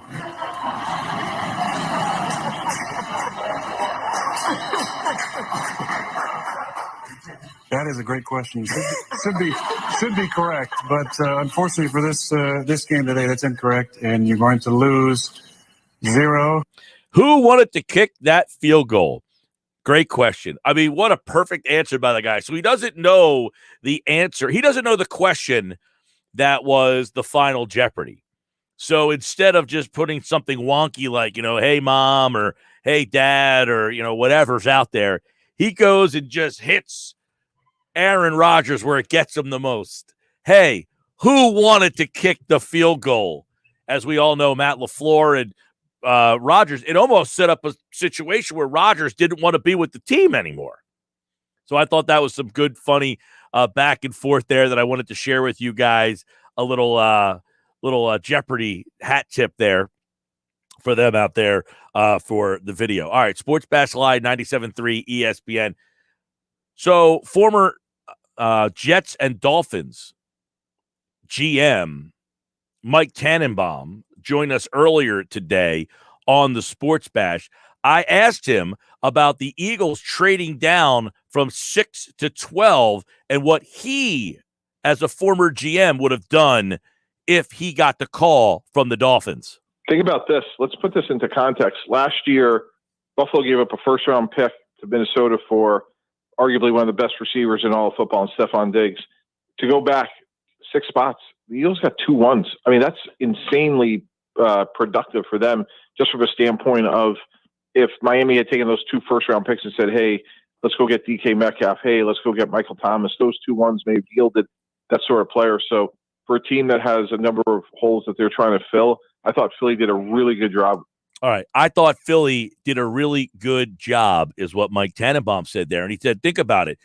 The Bills, what they did last year, the Eagles moved down 6 spots. They got an extra first-round pick out of the mix. Now, the big thing is, what do they do with that pick? In Mike Tannenbaum's mock draft. Now, again, this is what he would do if he was the GM of the team. not what he thinks will happen. So it's a little bit of a different style. In fact, I kind of like it. He's thinking, and I asked him about what goes on in that draft room on draft day. And he said, very small circle. You know, you're keeping a very small circle at the end of the day there. And when asked, you know, hey, on, you know, if this draft has a bunch of receivers and you know next year's draft doesn't have receivers, he said that could essentially break the tie, knowing that, hey, this is the year to get a receiver. And he talked about those receivers in this year's draft. This draft is loaded with receivers, and I think there's guys going to be like Kadarius Toney from Florida available in the second round. And because of that, if you're in the first round, I think there'll be less first rounders going this year than people realize. And it's really because there's such great depth, and you have to think strategically just to maximize your opportunities. So Kadarius Toney's a guy we talked about last week. Rashad Bateman's a guy we talked about last week.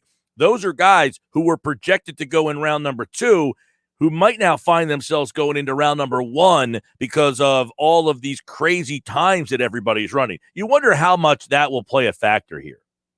So in the end, the Atlanta Falcons have the 4th pick in this draft. That is really where the draft starts. The draft starts in Atlanta. I think obviously San Francisco is going to take a quarterback. I believe it's going to be Mac Jones from Alabama, and I think that's why Atlanta is the most interesting inflection point at this time. So Atlanta holds the key, as he said. They're at number 4. And if you look at it, at number 4, he has them taking a quarterback. If you're an Eagles fan, that is exactly what you need to have happen. You want that to happen. The 4th quarterback going boom, boom, boom, boom.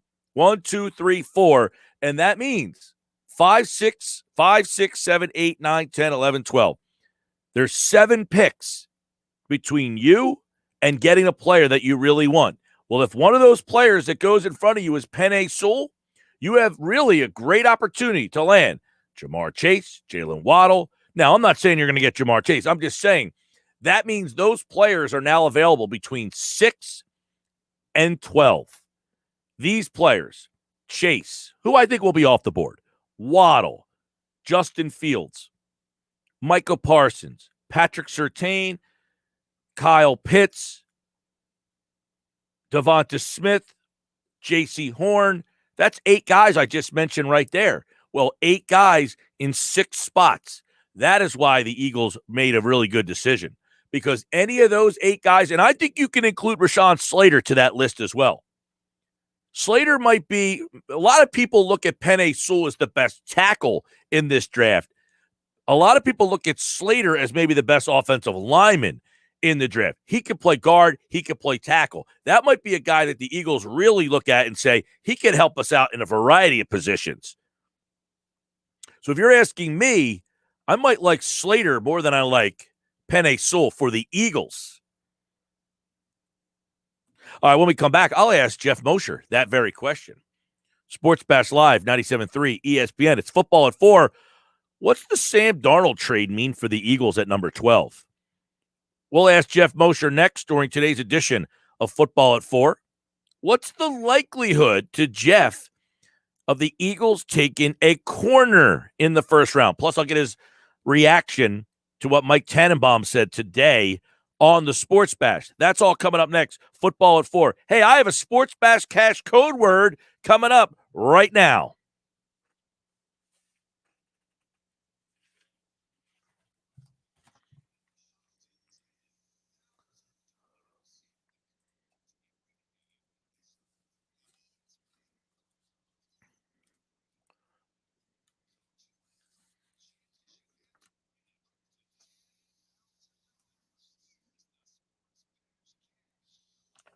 Cowboy, Cowboy, Cowboy. Enter it now on our website, 973ESPN.com, or use the free mobile app. Sports Bash Cash is brought to you by Jersey Shore Federal Credit Union for all your lending needs. Get the next Sports Bash Cash code word at 455.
It is Football at 4, powered by the Inside the Birds podcast.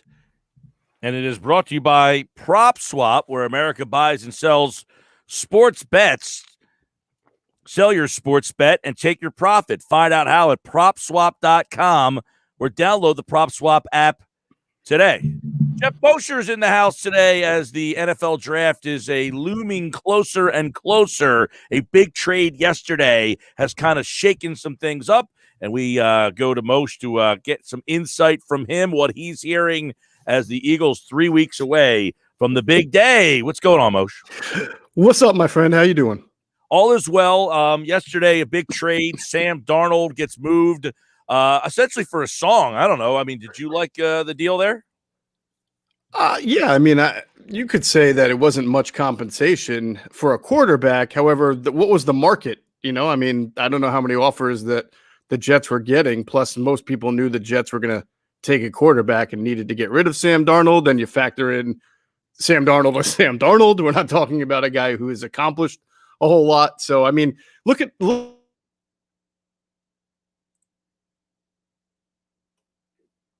All right. Well, Jeff's a little frozen there for you. But what I will say is this. Darnold, Sorry about that. That's all right. Darnold was once the 3rd overall pick in the draft. He was tied to the hip to Adam Gase. So you wonder, how much that plays into him and his performance. But he was a guy that the Jets at one point looked at enough to draft number 3 overall. They end up getting a 6th rounder this year and a 2nd and a 4th rounder in next year's draft. So that's what I was going to point out. They have an army of draft picks now, the Jets have. So, yeah, I didn't get equal value, but tremendous amount of picks to be able to rebuild this team. All right, so let's lead off with that kind of then. What does the Darnold trade mean for the Eagles at 12? Because now he goes to Carolina, who draft at number 8. You have that situation where they might have been a team that would have been taking a quarterback at number 8 should one be there. Are they still in play for a quarterback? How do you think that affects Philly at number 12? Yeah, I mean, I think it's a safe bet, although nothing's ever safe. But, I mean, you trade for Sam Darnold. You're clearly not happy with Bridgewater. I know Adam Kaplan has said that, and I agree with him, that, if the situation surrounding Deshaun Watson were any better, you would have factored the Carolina Panthers into those talks. So they had to go to plan B, get a guy like Sam Darnold. Now, does that preclude them from drafting a quarterback? No, but I don't see them moving up, right, to get a quarterback. Maybe if one falls to them where they are. But right now, they're at 8, and I still think, it's going to be quarterback in the top 3. The Falcons are reportedly open for business, not surprising. So that's an invitation, I think, to the Denver Broncos to say, come get this 4th pick if you want to upgrade over the kid from Missouri, Drew Lock. And so there's a likelihood quarterbacks go top 4. Then you get into 5, 6 Bengals, Dolphins. I think that's your Jamar Chase and Kyle Pitts kind of range. And then 7, 8, 9 Lions, Panthers, Broncos. If the Broncos don't move up and stay there, you got to think that all 3 of those teams are going to look to beef up their offensive line. So you'll get your Sewells off the board, maybe Slater. We'll see. Maybe those 2 wide receivers from Alabama go at some point. I can't see Denver doing it. Carolina's got some pretty decent speed already with Robbie Anderson. They have a good receiver in DJ Moore. So it'll be kind of interesting there how that 7, 8, 9 plays out. I think that's where the draft starts to take a turn. But if you're the Eagles at 12, still kind of dicey if you want a corner because you've got Dallas ahead of you. You got Denver ahead of you. Got Carolina ahead of you. So if you want that corner, you may still be looking to with your eyes up there. Or you just say, hey, if those guys take the corner, that means one of those great offensive linemen fall or a great pass rusher like Kwity Paye might fall there. All right. Number one, I want to bring this up. You've got New York and Dallas drafting ahead of you. The chances of trading up to one of those 2 slots seems to be pretty slim. I doubt New York or Dallas is going to say, you want to move up to get a guy? Yeah, take our pick and we'll move back to your spot. So I would imagine moving to 11 and 10 are going to be very difficult. So if you move up, it's probably going to have to be 9, 8 into that range. So with that, give me one or more players that you think the Eagles would jump over New York and Dallas to target. Oh, that's a good question. I can't remember in recent. We're talking with Geoff Mosher, Inside the Birds podcast, having a little bit of a connection situation. There he goes. He's back. Sorry about that. I was just saying. I don't remember in recent. Mm-hmm. Oh, yeah. In recent history, a team moving up a couple of slots in the top 10 for a cornerback.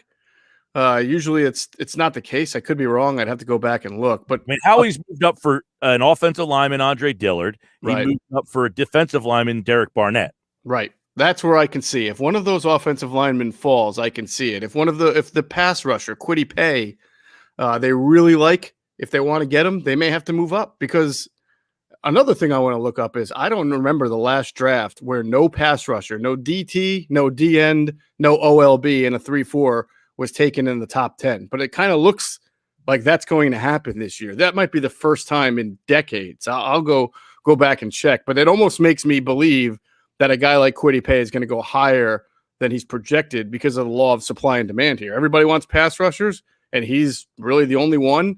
Not the only one, but the highest rated one. So you wonder if some teams are going to try to move up, or some of these teams that you think are going to take an Alabama wide receiver are going to go pass rusher instead. Now, we just had Mike Tannenbaum on the show, and he did his mock draft to which who he would have drafted if he was in that team's seat on draft night, right? So his mock draft was who I would take if I'm the GM of that team. Okay. He has the Eagles landing Kyle Pitts. So essentially, Pitts passed over by Tannenbaum 11 times. My question is, if Pitts is passed over X amount of times, would the Eagles be then, hey, we've got to move up? Like, what point does he get to in the draft? Or Chase, which I don't see Chase moving past 6 really, but with one of those 2 guys, if they start to get to 7, 8, do the Eagles then think about moving up? It's a very tantalizing possibility if he gets by 5 or 6, which not a lot of people think that is going to happen. But if he does, and he's within striking distance, at that point, Mike, what you have to do, the Eagles can do whatever they want. But what I think most teams would do is kind of look at their board and say, is Kyle Pitts, what's his grade compared to some guys that we think now are going to fall to us at 12, right? Whether it's Surtain or whether it's Horn or whether it's Paye or somebody else, Sewell, Slater. Is it worth what you may have to give up, which won't be a lot, right? You're not trading up for a quarterback, so you may have to give up one extra pick, a third or something like that to move up to get him. They have 2/3. Right, they have 2/3. Is it worth it? So that's a decision they would have to make. I think there would be some scrutiny around it, like moving up for a quote-unquote tight end type of player, even though it's well documented that Kyle Pitts can line up pretty much anywhere on the field. But the other side of that is, while people might be happy about it, that would be, I don't know how many, it would be 20 years now, 21 years that they go without drafting a good, solid cornerback in the first round. And that's certainly a position that they absolutely have to address.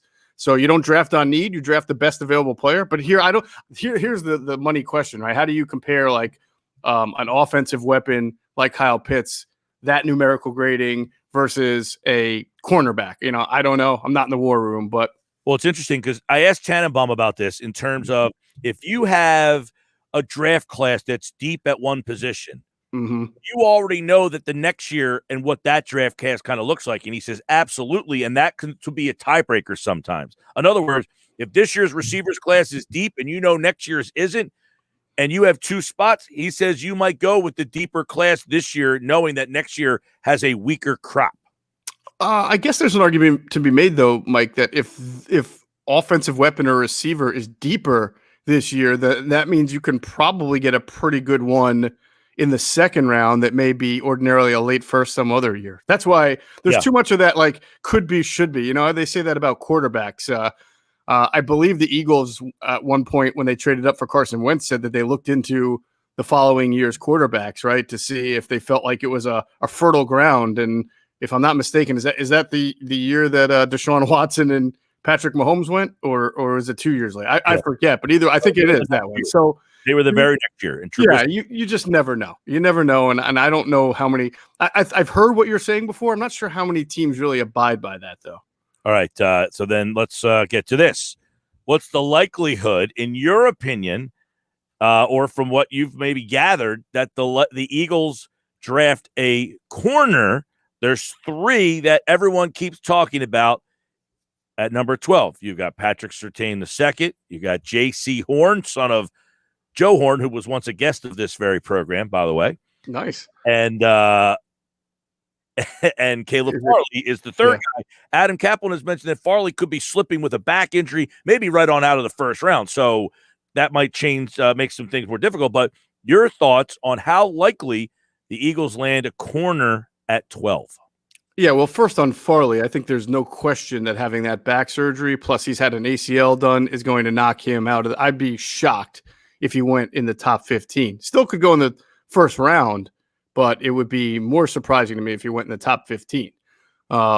As far as the Eagles are concerned, I think that this is going to be the year that they probably do it unless they get a pass rusher or an offensive lineman instead. Meaning this is the year that I'm convinced it could happen, whereas in past years I would say, nope, there's going to be somebody better. There's going to be a more positional value somewhere else. So I would say that this is the year that I get, because there's 2 of them and they're really good, and the Eagles need so many corners, and they're sitting in a position where corner will probably be best player available where they pick. That doesn't usually always mean something for the Eagles, but I do feel like there's some really good dots to connect there. There should be. And I know that they like these corners. Well, yeah, and I was going to say, like, if the Eagles, you like best player available, and they like best player available, most people do, but if you were saying biggest need, would corner be the top on their list?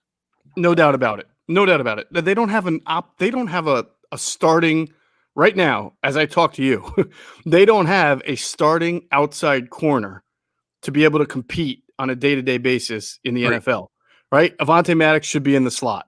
Darius Slay is one of your outside corners. If you were to play a game today with Maddox in the slot, your outside corner would be what? Craig James? I mean, I know he played for the Vikings, so he has some kind of experience with the defense that John Gannon is going to run, but he's a 4th corner.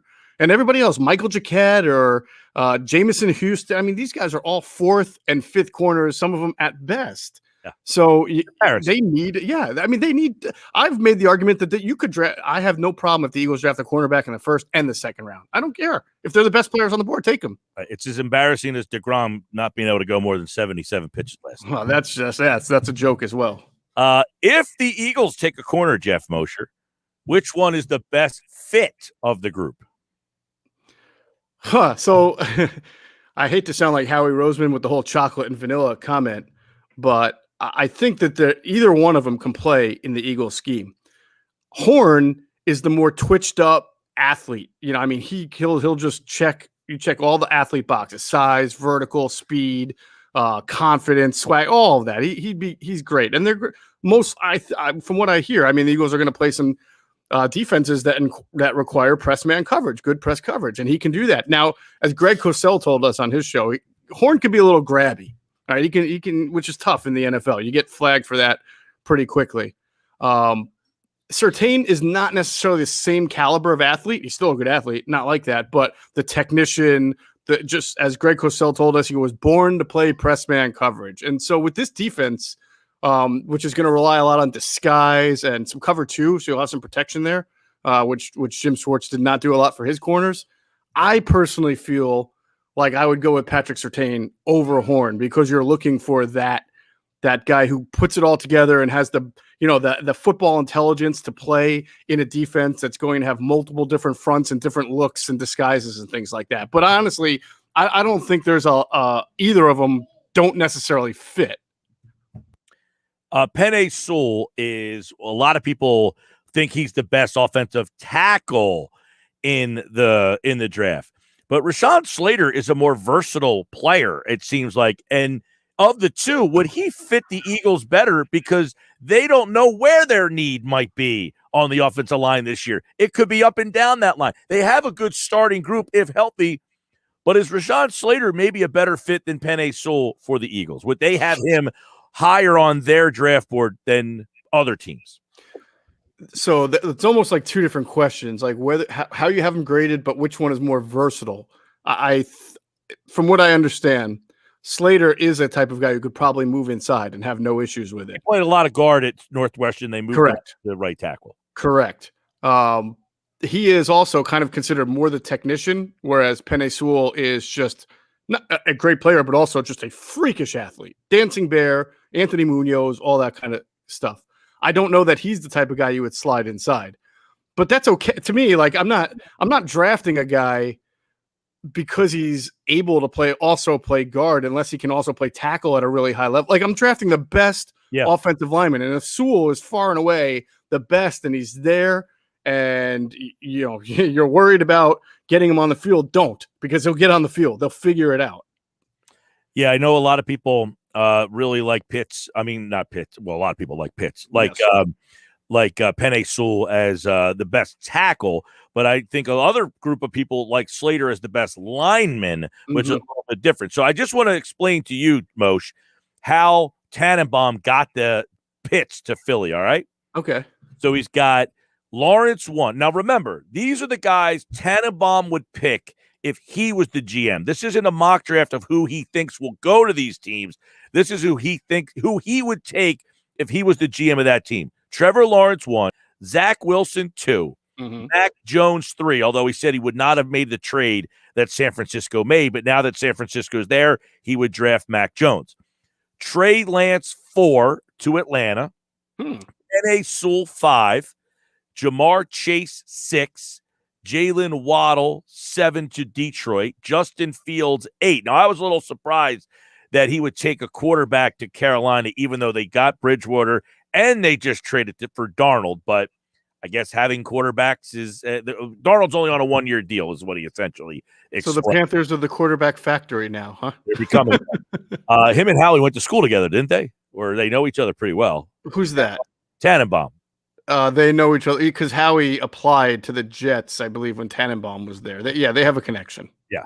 Micah Parsons 9, Patrick Surtain 10, Azeez Ojolari, the 3-4 outside linebacker 11, and Kyle Pitts lands at Philadelphia at 12.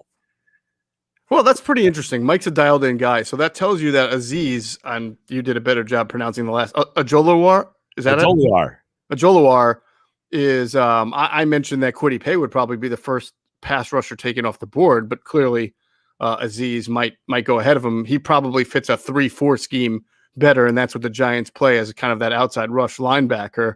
Parsons going ahead of Kyle Pitts is pretty interesting. That would be to the Cowboys. He had Micah Parsons going. No, he had Denver. Oh, Denver taken. That's interesting. Denver took a tight end in the first round, Noah Fant, 2 years ago? Right. That's actually a really good point. You know what? Stranger things have happened. I suppose I could see it. I think it would be a win in the situation for Eagles fans that were upset that they moved down to 12, thinking that they were out of Kyle Pitts' territory. However, there's just too many variables there between 5, 6, and 7 with Cincinnati, Miami, Detroit to think that Pitts is going to survive that. All right. I asked Mike Tannenbaum what he thought of the Eagles, and if he got the call from Miami to make that deal, what he would have done, and if he liked the pick. And I can't imagine anybody that doesn't from the Eagles standpoint. I mean, think about this. Let's put this into context. Last year, Buffalo gave up a first-round pick to Minnesota for arguably one of the best receivers in all of football, and Stephon Diggs. To go back 6 spots, the Eagles got 2 1s. I mean, that's insanely productive for them.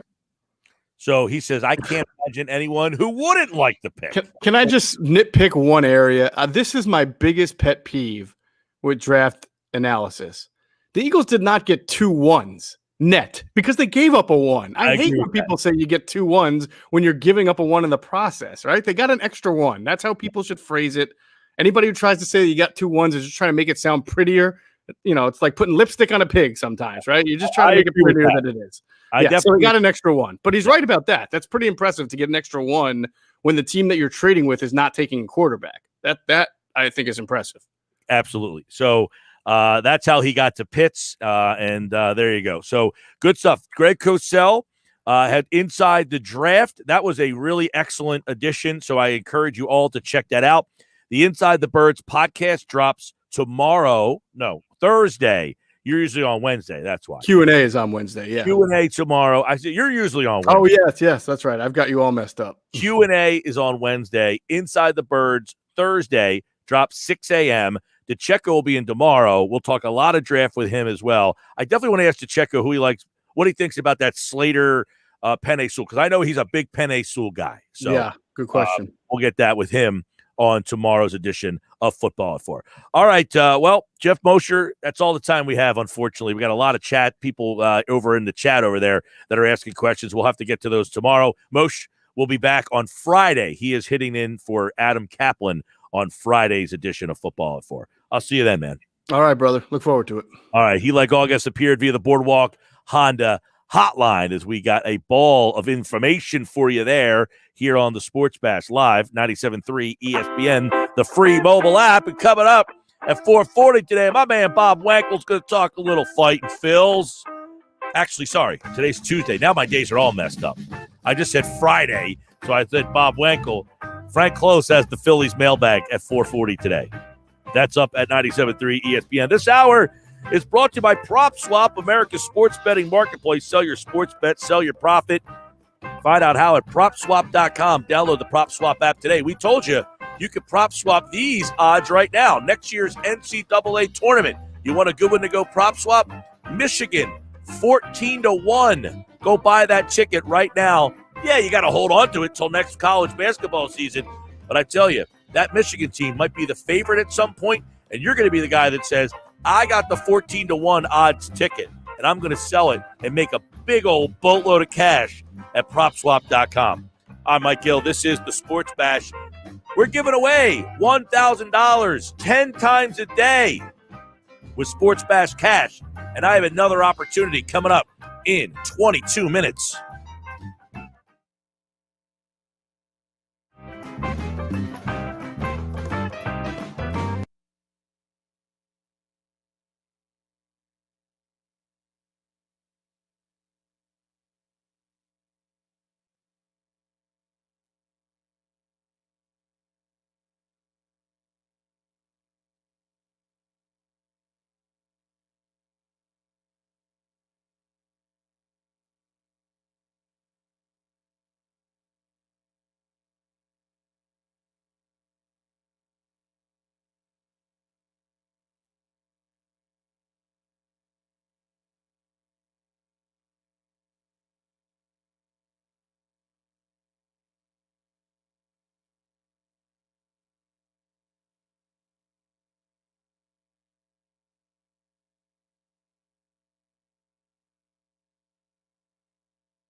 Sports Best this hour brought to you by Prop Swap, America's sports betting marketplace.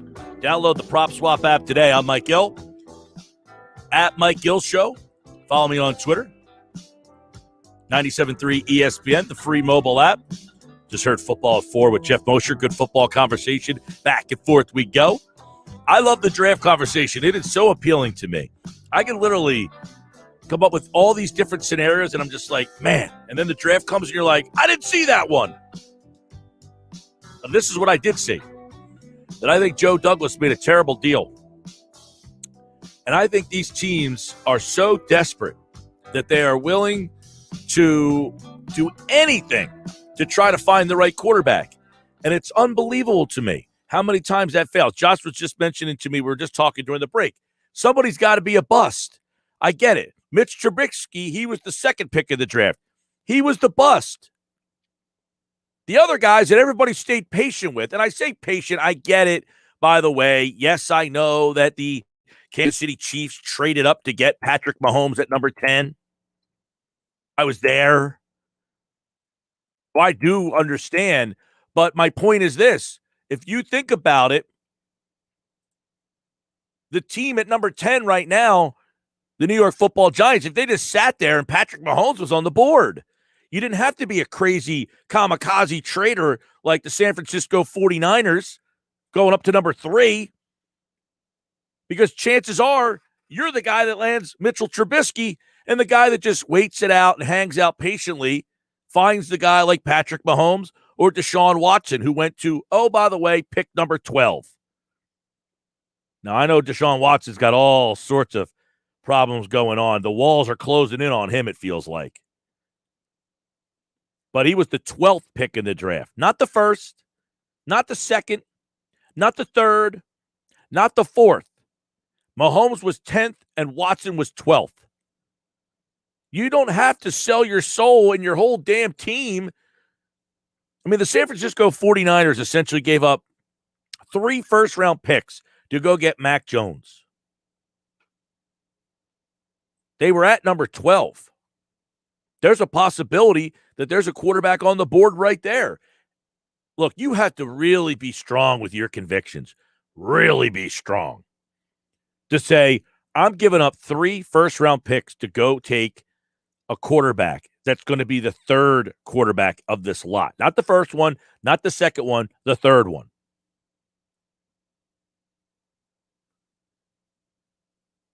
When just, I mean, you're talking about the 2017 draft where they had 2 great quarterbacks in the first round. Go to the next year. Just go to the very next year. Baker Mayfield went number 1.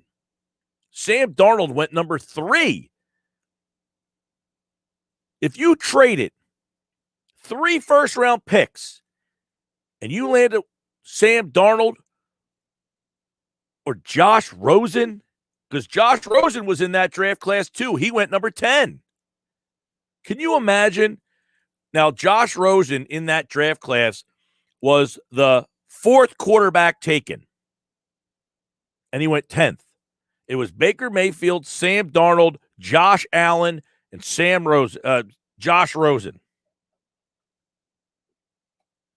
And by the way, Lamar Jackson was the 5th quarterback taken in the first round. He went 32nd. So the best quarterbacks taken in that group were the 32nd pick and the 7th pick. If you trade all those assets to go up, you better be damn sure that the third best quarterback of that group is the best one. Now, you're saying, well, Mike Gill, you're giving all these examples that the third quarterback taken is the best one. Yeah, the difference is I didn't give up 3 picks to go get them. I just stayed where I was. The Jets took Sam Darnold at number 3. They thought he was the best player in that draft, I'm sure. Didn't turn out to be that way. If you go back to that draft, look at all the Pro Bowlers that were drafted. Saquon Barkley, Denzel Ward, Bradley Chubb, Quentin Nelson, Josh Allen. Those players were all drafted in the top 10 that you could have had, and you sold your soul for Sam Darnold. You deserve to be the Jets. Now, you could say all of those teams, think about this. The Jets went out and said, we're going to take Sam Darnold, number 3, quarterback. Got to do it. And the other teams behind them, Cleveland Browns took Denzel Ward. They went to the playoffs this year. Indianapolis Colts took Quentin Nelson. They went to the playoffs this year. They didn't take a quarterback. They didn't sell their soul for some quarterback. Josh Allen went to the Bills at number 7. They just stayed where they were and took the quarterback. So I just feel like a lot of these teams. Now, actually, I think Buffalo moved up for Josh Allen. Now I'm thinking back. I think they were 12th, actually, and flipped with – they went from 12 to 7, and they took Allen in that spot. Right? They took Allen at 7. They were number 12 that year. They flip-flopped, right, Josh? Okay, yeah. You know what's amazing? In that draft, people talk about, the Eagles moved down to 12. What are they doing? Somebody texted in, you're not getting any value from 8 to 23. Go back to that draft. Pro Bowler at 16, 17, 18, 19, and 20 were all Pro Bowlers. Tremaine Edmonds, Derwin James, Jair Alexander, Lather Vander Esch, and Frank Ragnow. 5 straight Pro Bowl picks, 16, 17, 18, 19, 20. So the Yahoo texted in the other day that you can't find value that late in the draft. Come on, dude. You know who didn't make the Pro Bowl? 12, 13, 14, and 15. Those guys, Vita Vea, pretty good player. Darren Payne, kind of been Marcus Davenport. That was a horrible trade that the Saints gave up a ton to get Davenport. Yeah, they gave up extra first-round picks to go up and get that pick. Right. By the way, I was going to bring up, you mentioned about finding guys. You go back to the 2011 draft, you had J.J. Watt, the 11th overall pick. Jake Locker and Blaine Gabbert were both picked ahead of him. So people get so bent out of shape about the number of the pick. The number of the pick in the NFL is less important. This is not the NBA. The NFL, you can find good players anywhere. Yeah, you could say that again. By the way, in more recent times, 2019, you go to that quarterback list. Daniel Jones was the second quarterback taken. He got him at number 6. Haskins. Would you want to trade 3 first-round picks to go get Daniel Jones? Right. Dwayne Haskins in that draft went number 15.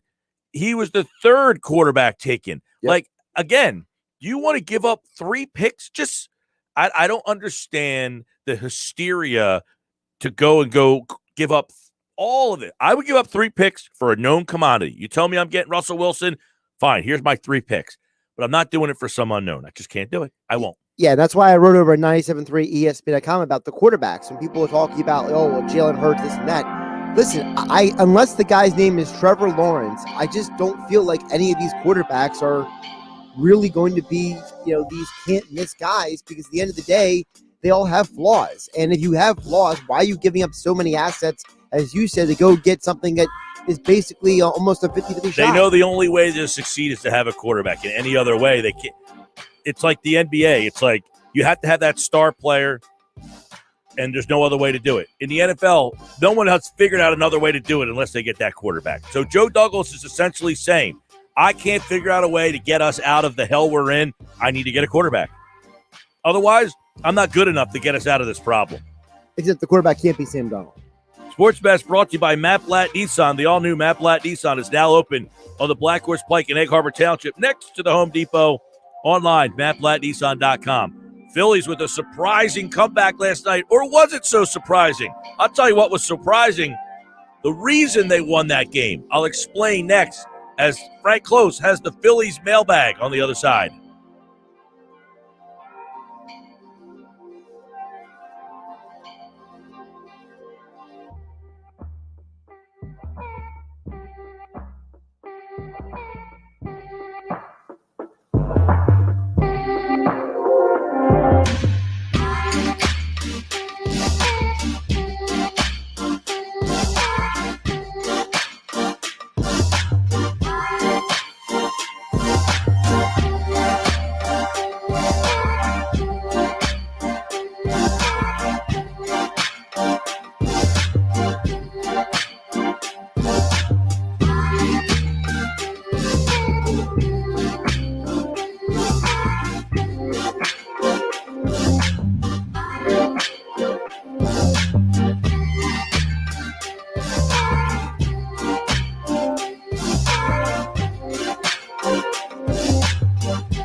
Welcome back, Sports Best Live inside the Matt Blatt Kia Studios. I'm Mike Gill. Coming up in the 5 o'clock hour, it's a Tuesday with Thompson. The PT's here, but first, we got the Phillies mailbag.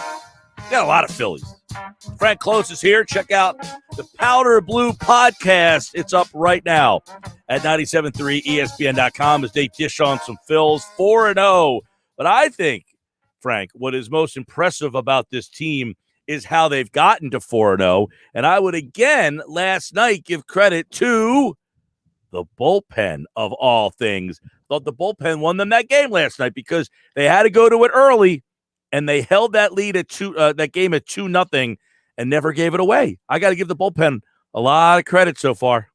Yeah, that was a really outstanding performance from the Phillies bullpen. And after the game, the one quote I really liked that came from Brandon Kinsler, he basically said, hey, he was brought in to be the closer of the fourth inning. And every inning that the reliever enters, you're the closer of that inning.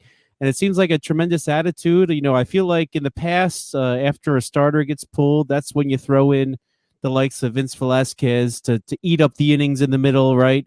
But no, Joe Girardi brought in a relief ace. He's one of his go-to guys, Brandon Kinsler. That's why they signed him.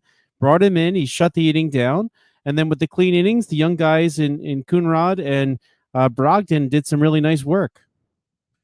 They really did. And Alvarado, don't forget him closing the game out as well. I mean, he gets 101 mile per hour fastball. I read something today, Frank, that velocity in the bullpen, they ranked number 3 in the entire major leagues. This is not something that you could really say in the past. They never had a guy just come in, crank one by you. I mean, that's been something that this bullpen has been lacking since, I don't know,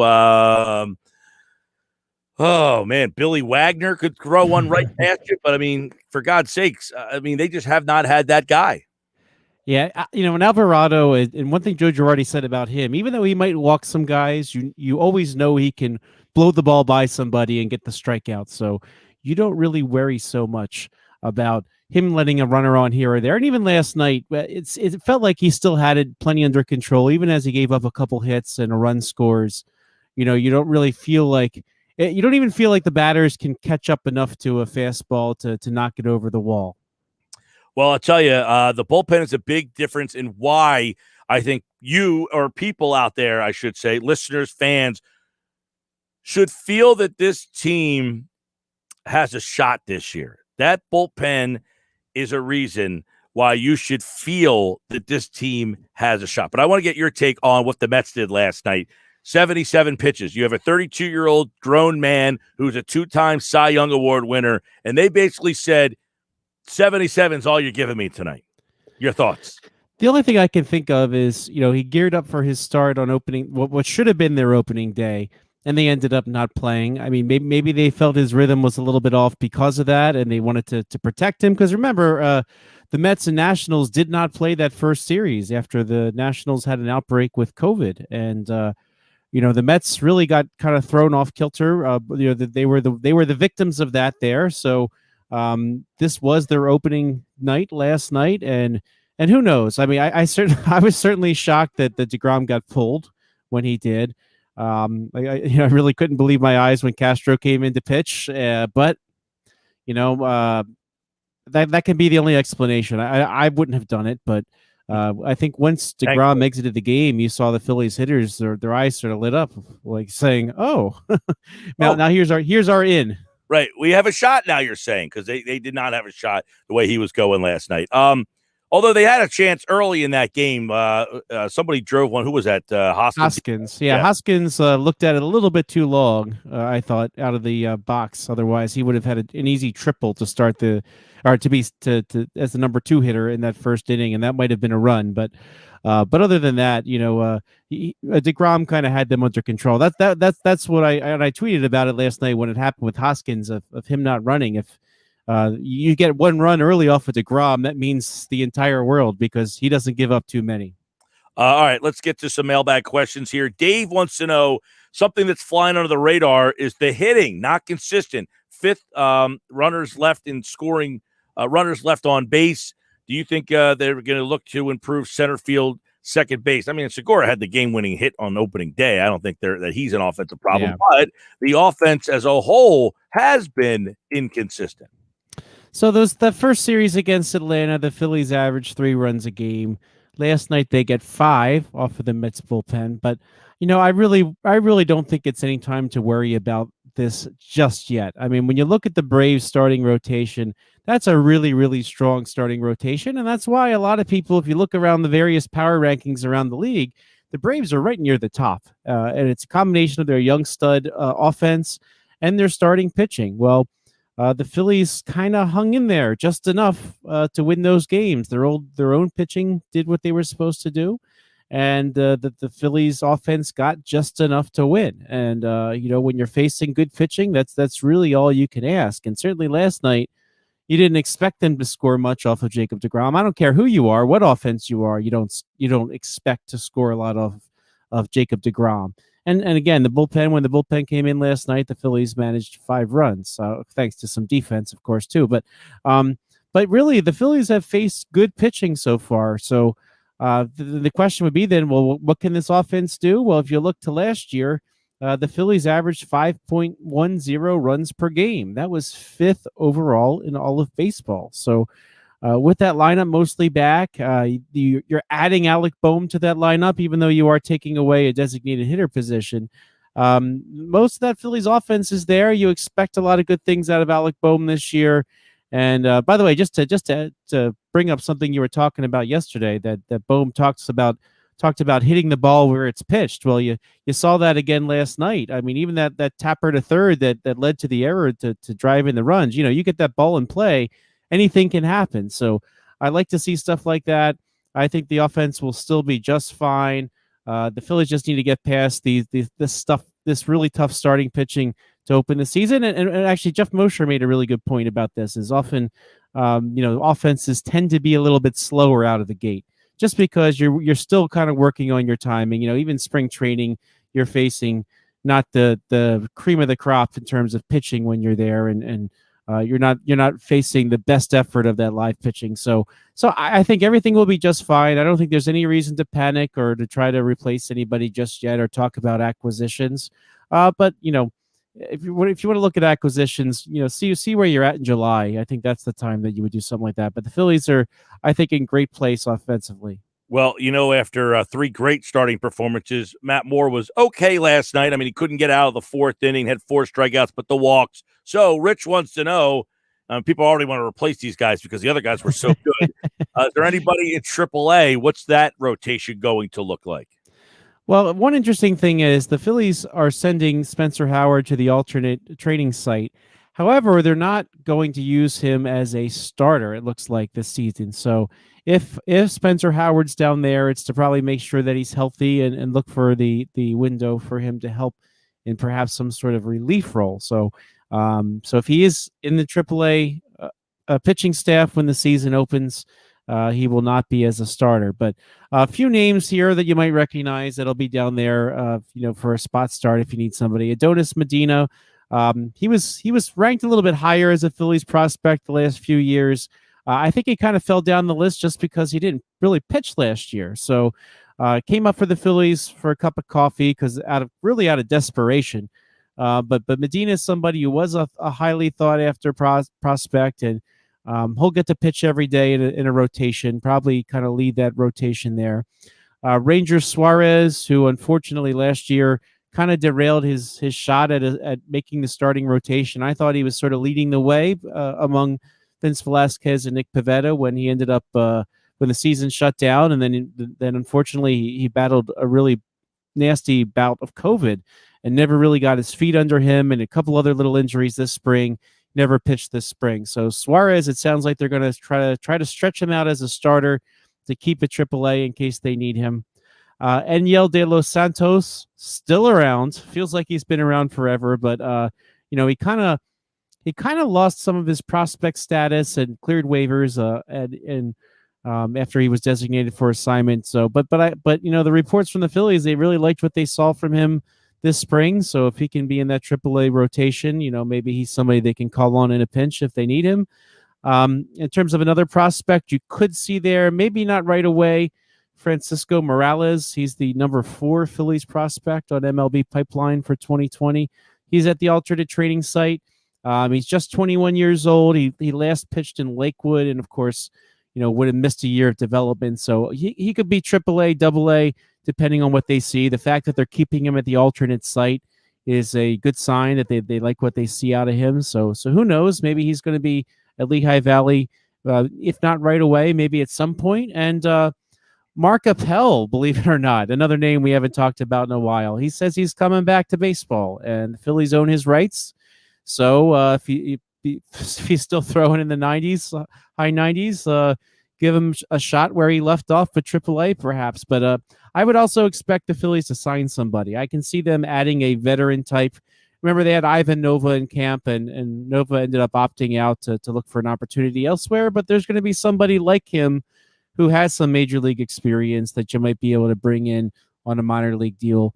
And I think there's still some guys out there like that they could sign. I can see them getting a veteran that you could put at AAA, let him pitch, and then see what happens from there. All right, Frank, real quick, the last one, somebody asked you about Moniak. I think we can wrap this into a bunch because Hasely was hurt, but then he obviously played and he seems to be okay. But if that center field platoon, how long do they get? How long does Girardi kind of evaluate those guys? And if he decides that somebody has to go, is Moniak the first guy up? I think you got to give it to like June. I do think Moniak has especially if there's like an injury or something in the short term, he's on the 40-man roster. He can come right up. But I think they really, really want to see him playing every single day to see what they have there. He never played in AAA thanks to the 2020 season being canceled. I think they want him to see those at-bats against those type of AAA pitchers like I just mentioned, the ones that have some major league experience. And after that, I can see him joining the Phillies at some point if they need him. But I think as your number 8 hole hitters, Roman Quinn and Adam Hasely will be just fine. Let them play. Let somebody win the job. And if they don't by June or July, well, then you can talk about either bringing somebody up or acquiring somebody. But the best way to know if you want to make Mickey Moniak that guy is to play him every day, and he'll get to do that at AAA starting in May. All right, Frank Klose, like all guests, appeared via the Boardwalk Honda hotline. You can follow him on Twitter at Frank Klose with the K. And, of course, his Phillies mailbag is up right now at 973ESPN.com. Phillies back in action tonight. It's Stroman up against Marcus Stroman up against Chase Anderson, who makes his Phillies debut. And, of course, Frank, we will catch up with you next week, pal. Great to talk to you, Mike. As always, there goes Frank. And, of course, we'll have more Phillies conversation throughout the week. Bob Wankel's back on Friday. We'll talk a little Phillies with him as well as they'll get ready for the Braves over the weekend. We've got Sunday night baseball, Phillies and Braves for you here on Sunday night, 97.3 ESPN. Phillies, not this week. Is it this week the Phillies play the Braves on Sunday night baseball? Yes, it is this Sunday. Flyers and Phils on Sunday right here on 97.3 ESPN. All right, coming up, it's a Tuesday with Thompson. The PT's here. But first, it's your chance for $1,000. I have the Sports Bash Cash code word, and I'm going to give it to you in 10 seconds. So stay right there. Your chance at $1,000 is coming up right now.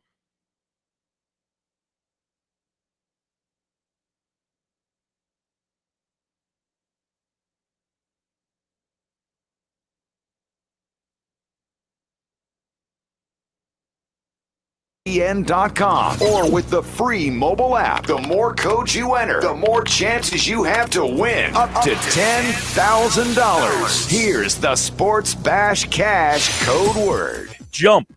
J-U-M-P. Jump. Enter it now on our website, 973ESPN.com, or use the free mobile app. Sports Bash Cash is brought to you by Jersey Shore Federal Credit Union. For all your lending needs, get the next Sports Bash Cash code word at 555. It's Sports Bash Cash 10 times a day. Every weekday at 55 after each hour from 9:55 a.m. to 6:55 p.m. Listen all day for your chance to win Sports Bash Cash up to $10,000.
If you're a first-time buyer, finding your first real home can feel like this. Hot property. Not going to last long. Multiple offers. 30 or fixed. We need earnest money. But a realtor has the expertise to strip away all the noise and focus on what really matters to you. You're going to love this place. Great neighborhood. School is walkable. It even has a huge yard so Henry can practice his penalty kicks. Finding the right place starts with you and a realtor with the expertise to make sure your voice is the only voice that matters. Realtors are members of the National Association of Realtors. That's who we are.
How do you protect yourself from the new forms of the coronavirus? Here you go. Got a mask that fits good and snug? Perfect. Now, give your neighbors at least 6 feet of space and avoid crowds, because all that stuff still works too. Look, I'll definitely get my vaccine when it's my turn, but now isn't the time to let your guard or your mask down. We can do this. Learn more at cdc.gov/coronavirus. Brought to you by the U.S. Department of Health and Human Services.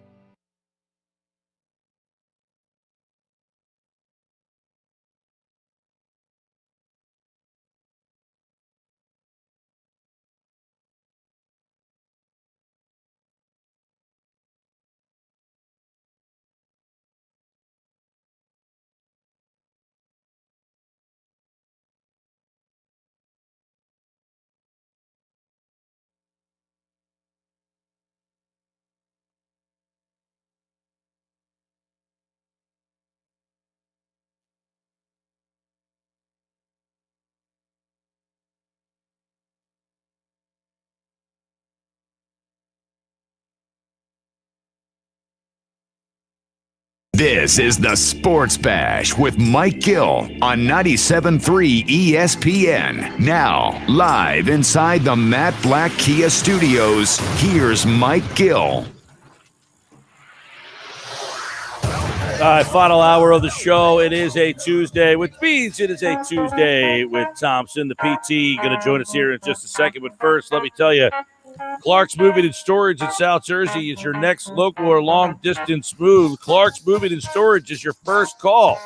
They're dependable and always show up online, clarksmoving.net. I'm Mike Gill. This is the Sports Bash on 97.3 ESPN, the free mobile app.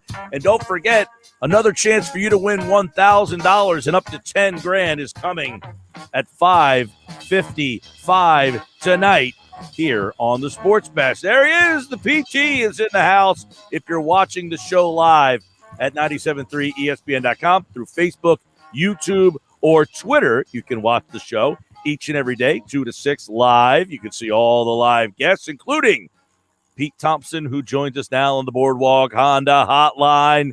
Peter. Hello, Michael. How are you? Good, bud. I know the Masters week is here. You got to be pumped up about that, although you had a snafu buying Flyers ticket. But still, it's Masters week. I am furiously trying to sell those Sunday tickets. Well, I'll still go on Saturday, but Sunday I'm trying to get rid of those. Well, how much are those tickets? Well, I don't think I'm going to get face value for them. Let's put it that way. I mean, my total cost out was $221, so $110.50 each once you factor everything in. They are currently listed on the hub. How are they doing it? How, where are your seats? Are there any upper deck seats or everything in the lower bowl? How's it work? Well, I think there are upper deck seats. I chose lower bowl seats. These are the ones that I have are either 103 or 114, like they're 111 right across.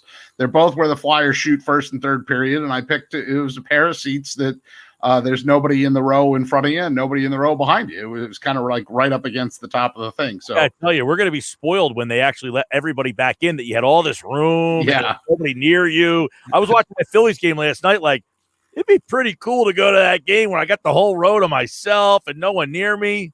Yeah, every row's an exit row. Every row you can stretch out a little bit. It's very nice. That's nice. So, Peter, we got to start with those Phils last night because I know the Flyers had a win that kept their season on at least life support. We'll get to that in just a second. Now, the Phillies season is very, very early, but I got to imagine that you're a lot more invested already than you were at any point. I'm totally into it. I'm wearing my maroon.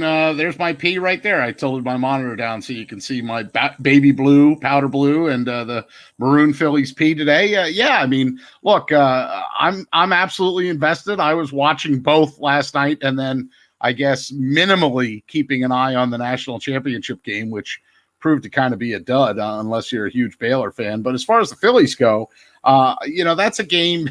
And I heard you earlier, because I was in the car, it was like a reversal of fortunes. That's a game that Gabe Kapler would have pulled the starter when he was pitching well and no apparent reason, but because the pitch count told him to, and the Phillies would have found a way to lose that. Instead, it was the Mets that found a way to lose it, and it was exciting to watch.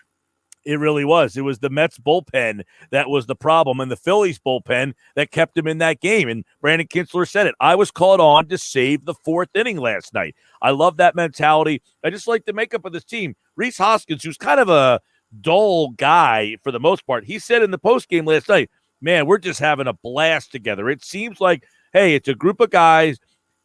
There's so much turnover in sports sometimes that the sheer fact that they have the same starting nine essentially is kind of overlooked, and now they have the bullpen to kind of help them out.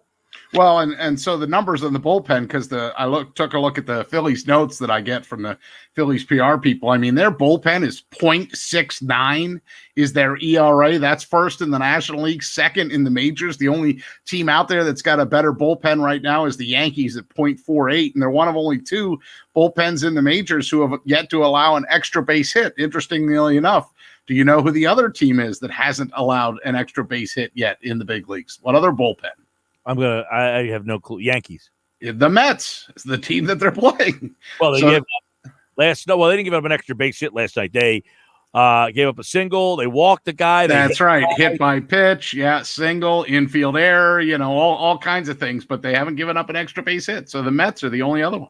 Yeah. I'll tell you what, it's 4-0, and I mean, it's early, but way early. I'm not saying anything, but this team at least makes me like, when I get home tonight, I can't wait to put the game on. I can't say that at any point over the last 10 years. Right. And that's the thing. I mean, the Phillies have started off 4-0 before, and people get excited, and it doesn't really amount to much. I mean, 4-0 is early, right? 4-0, like one time they started off 3-0 and they swept the Braves to start the season. You know what they finished that year? 81-81, right? I mean, and the Braves won the division, and the Phillies finished 81-81. So a lot can change. But I'll tell you, the one difference between this team and all of those teams that you have real guys in the bullpen. You don't have guys that you're just hoping and wishing and praying every night. These are real guys. And bullpen's so cyclical. You wonder, I keep saying, this guy Archie Bradley, if you follow him on Twitter. Oh, he's amazing. I started following him after I saw you, and I'm sorry that he didn't retweet you. He should have retweeted you. You were the one you were the guy that turned me on. I saw your tweet about him, and I thought, oh, I got to start following this guy. He's entertaining. I said, he's a guy that I really like, and I think Philly fans are really going to like, but I really feel he should have retweeted me. Here's the key stat about the bullpen. Of the 11 pitchers who opened the season in last year's bullpen, one is still on the team. Well, you got two. You got Brogdon. Hector Neris. Brogdon must not have opened the season in last year's bullpen. He did not open the season. He came and they sent him back, and then they sent him down, and then they brought him back, and he pitched brilliantly when they brought him back. I said this year, I thought I think he might be the best guy they got in that bullpen. And that's saying something, because they have some good arms in there. And Alvarado so far has given me a heart attack every time he pitches, but I cannot believe that he can throw a 101 mile an hour sink. Like, are you kidding me?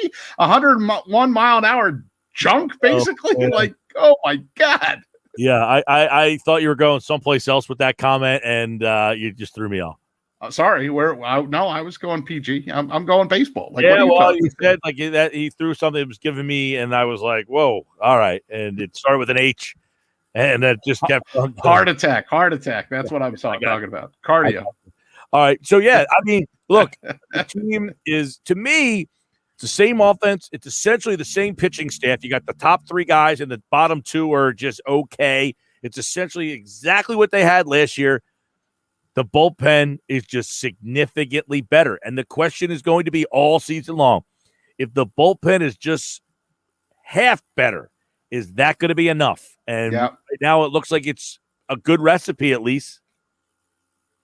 And you said it wasn't Kinsler's quote after the game last night, the best thing ever that you could hear. My job was to close the 4th inning. That's my job.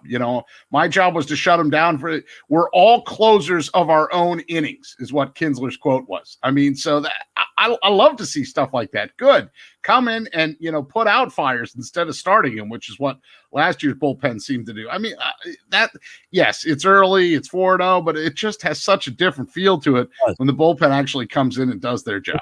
It really does. I got to agree. And the Phillies tonight, it's Chase Anderson against Marcus Stroman. I think the lineup is out. I would imagine it is.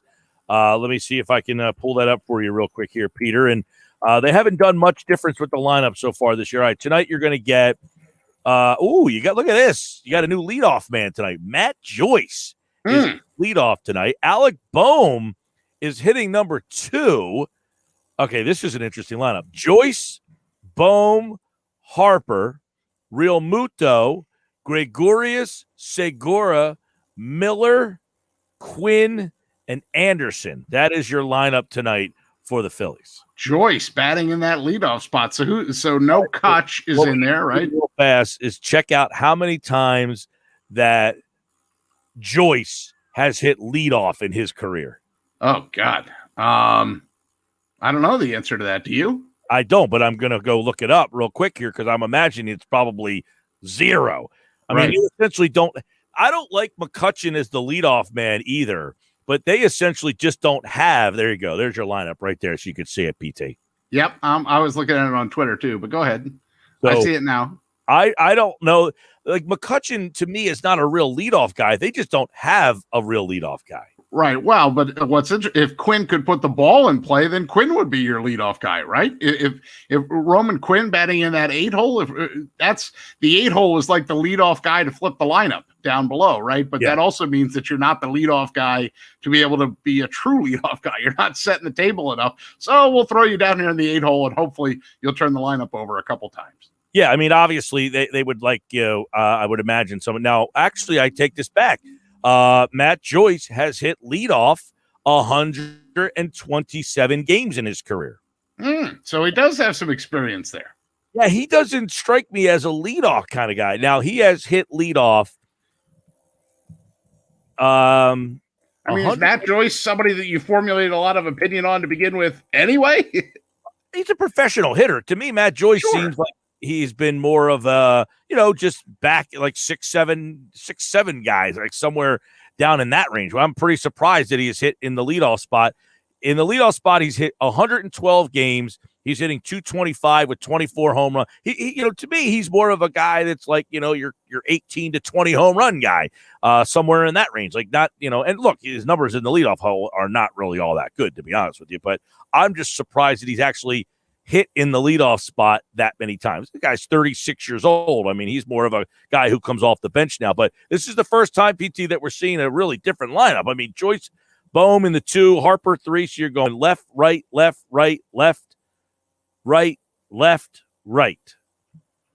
Yeah, Miller, apparently Miller's down in the 7-hole. Segura. It's I find it interesting because Miller. So Hoskins is out and Kutch is out. Those are the 2 big removals, right? Hoskins is out, McCutchen is out, and yes, they're the 2 guys out of the lineup too. Who's normally been in left so Philly, McCutchen. Yeah. So you were right. I know. All right, so validating. The Flyers season is on life support. Yeah, they won. I couldn't believe it. the necessary 2, but they gave up 1, so they really only gained 1 point in the standings, which means they are 3 points back. But tonight, they got to get this game, and they can't go to overtime with the win. Otherwise, I mean, if they don't win this game tonight, and if they go to overtime, you've really only made up 2 points in the last day. I looked up, ESPN or the NHL, actually, the league starts sending out those breakdowns of like percentages to make the playoffs and stuff like that. Now, I think I looked it up through ESPN, not through the league, but maybe it was anyhow, I looked up a grid the other day of what the Flyers' percentage was to make the playoffs, and it was barely, like, mathematically they were still alive, but every indication was there's no way this team's going to make the playoffs. And I got to be honest, I've had a hard time being fully invested in them. I'll put them on, but I'll passively put them on. So I'm, on the phone, and I look up when I hear Jim Jackson's voice go up another octave a little bit. They've had a lot of issues and they've had a lot of problems. And so it was nice for once to see Boston as the team that had the problem. Metaphorically speaking, Patrice Bergeron falling down was like, yes, finally the mistake happened to the other team instead of the Flyers for once. Travis Sanheim's not the guy that you necessarily are going to think is going to win the game on a breakaway, but in overtime, and you only got 3-on-3, and my eyes were drawn. I don't know if you saw this behind the play, but my eyes were drawn that it was Nolan Patrick was in a little scuffle behind, he basically tackled a Bruins player. I think it was Marchand. And he was irate, and one of the shortest guys in the ice wanted to get in a fight after the game's over, dude. What are you trying to do? But that at least showed some attitude to me as well, which I think's been sorely lacking. So I was happy to see that. And again, I said they kept it on life support. I mean, the family's still holding their hand at the side of the bed here, because if they lose tonight, someone in that family is going to say, all right, you can pull the plug, because they have to win tonight, PT. And I would say they almost have to win in regulation for them to have a legitimate shot, because after this, they play Boston again tonight. They play the Islanders on Thursday. Then they play Boston again on Saturday. So I said, you almost have to beat Boston all 3 times this week. And then you get Buffalo on Sunday, and then the trade deadline is on Monday. Then you have the Penguins and the Capitals. Back-to-back Penguins, Capitals, Islanders. If they make it, for God's sakes, they would have earned it. Well, for sure. And here's something else to keep in mind, too. That was the rookie last night, Vladar or whatever, for the Bruins. It was only his 4th start of his career, because Halak went on the COVID-19 protocol list. So who knows how long Halak is going to be on that list. The Bruins may actually go with a guy tonight, Jeremy Swayman, who turned pro only a year ago after a career at the University of Maine. I mean, that kid's right out of college, basically, because the Bruins, they don't need the points as much as the Flyers need the points. So they may actually get a little bit of a break, which would be ironic because, as you know, when the Flyers went on the COVID-19 hiatus, they were never the same team since. They haven't been the same team since.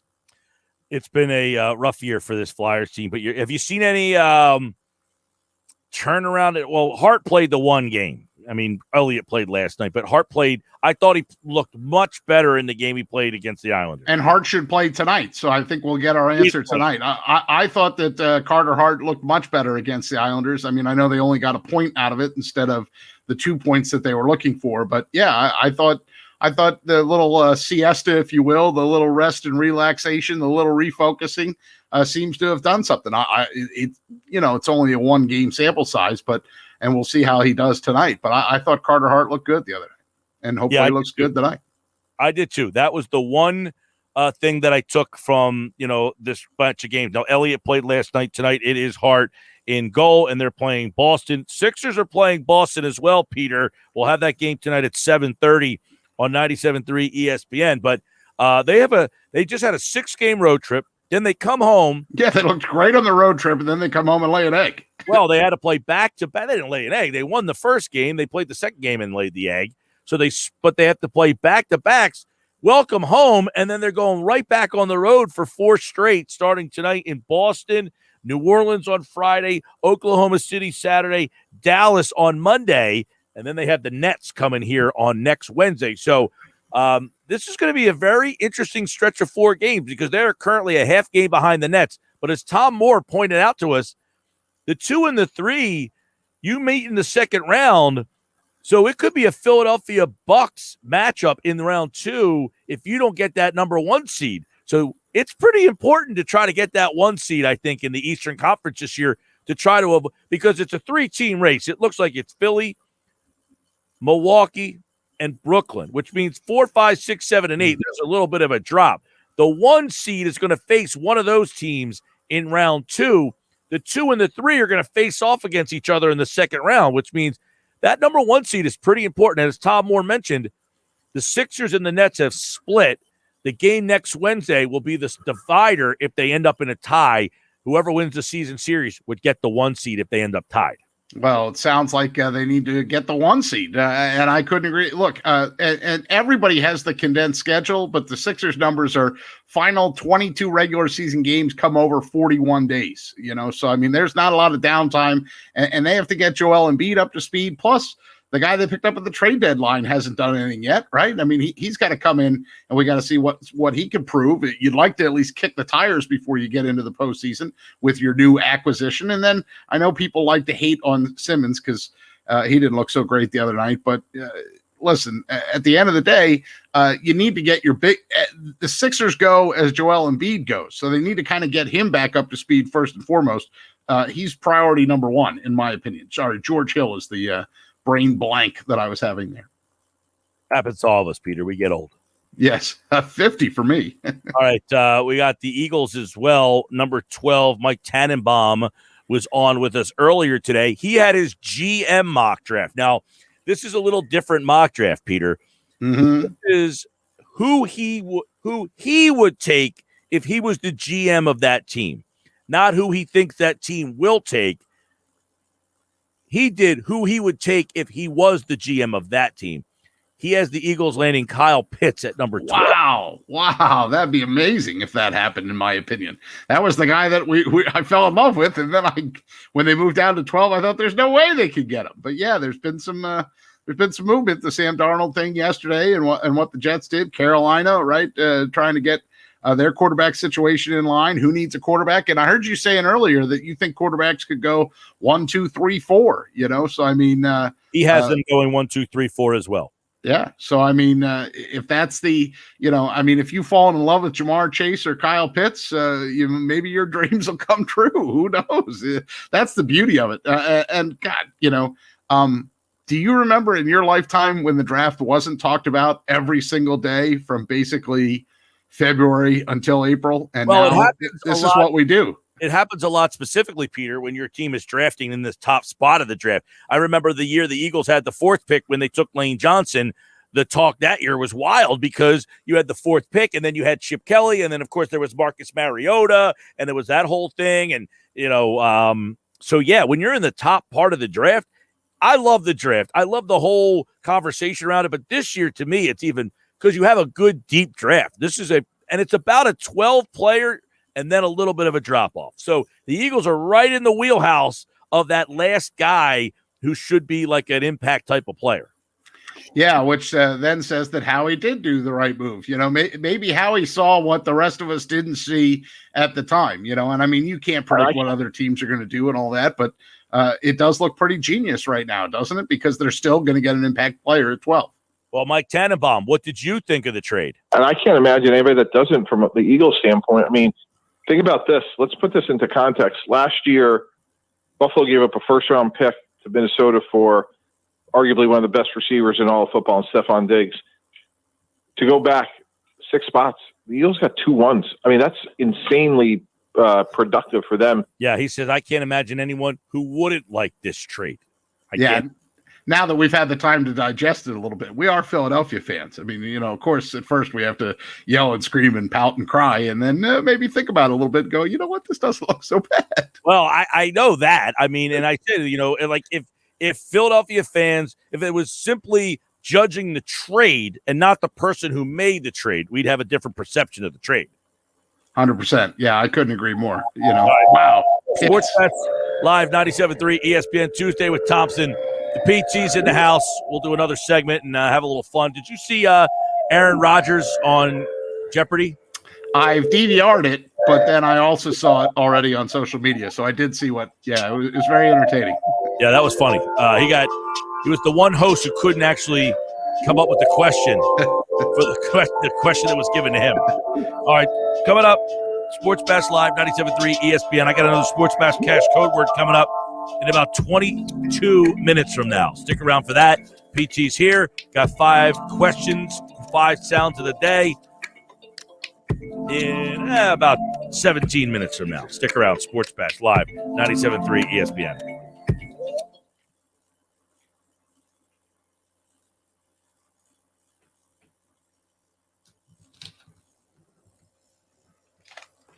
Honey, I'm doing another segment.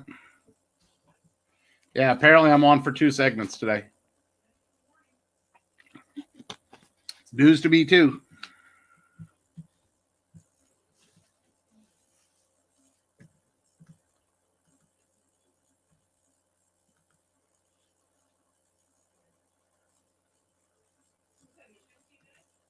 Yeah, we'll definitely be off by 45.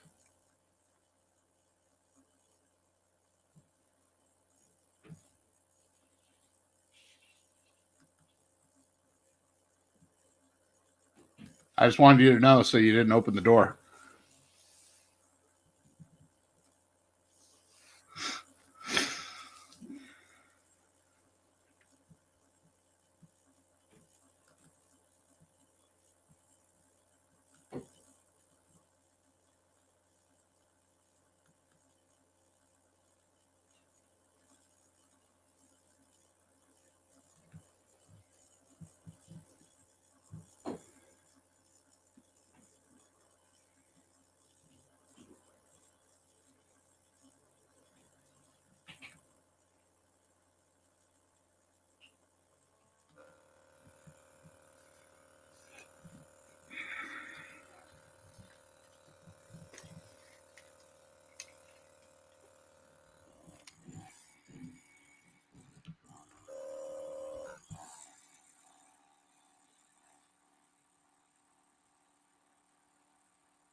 That would help.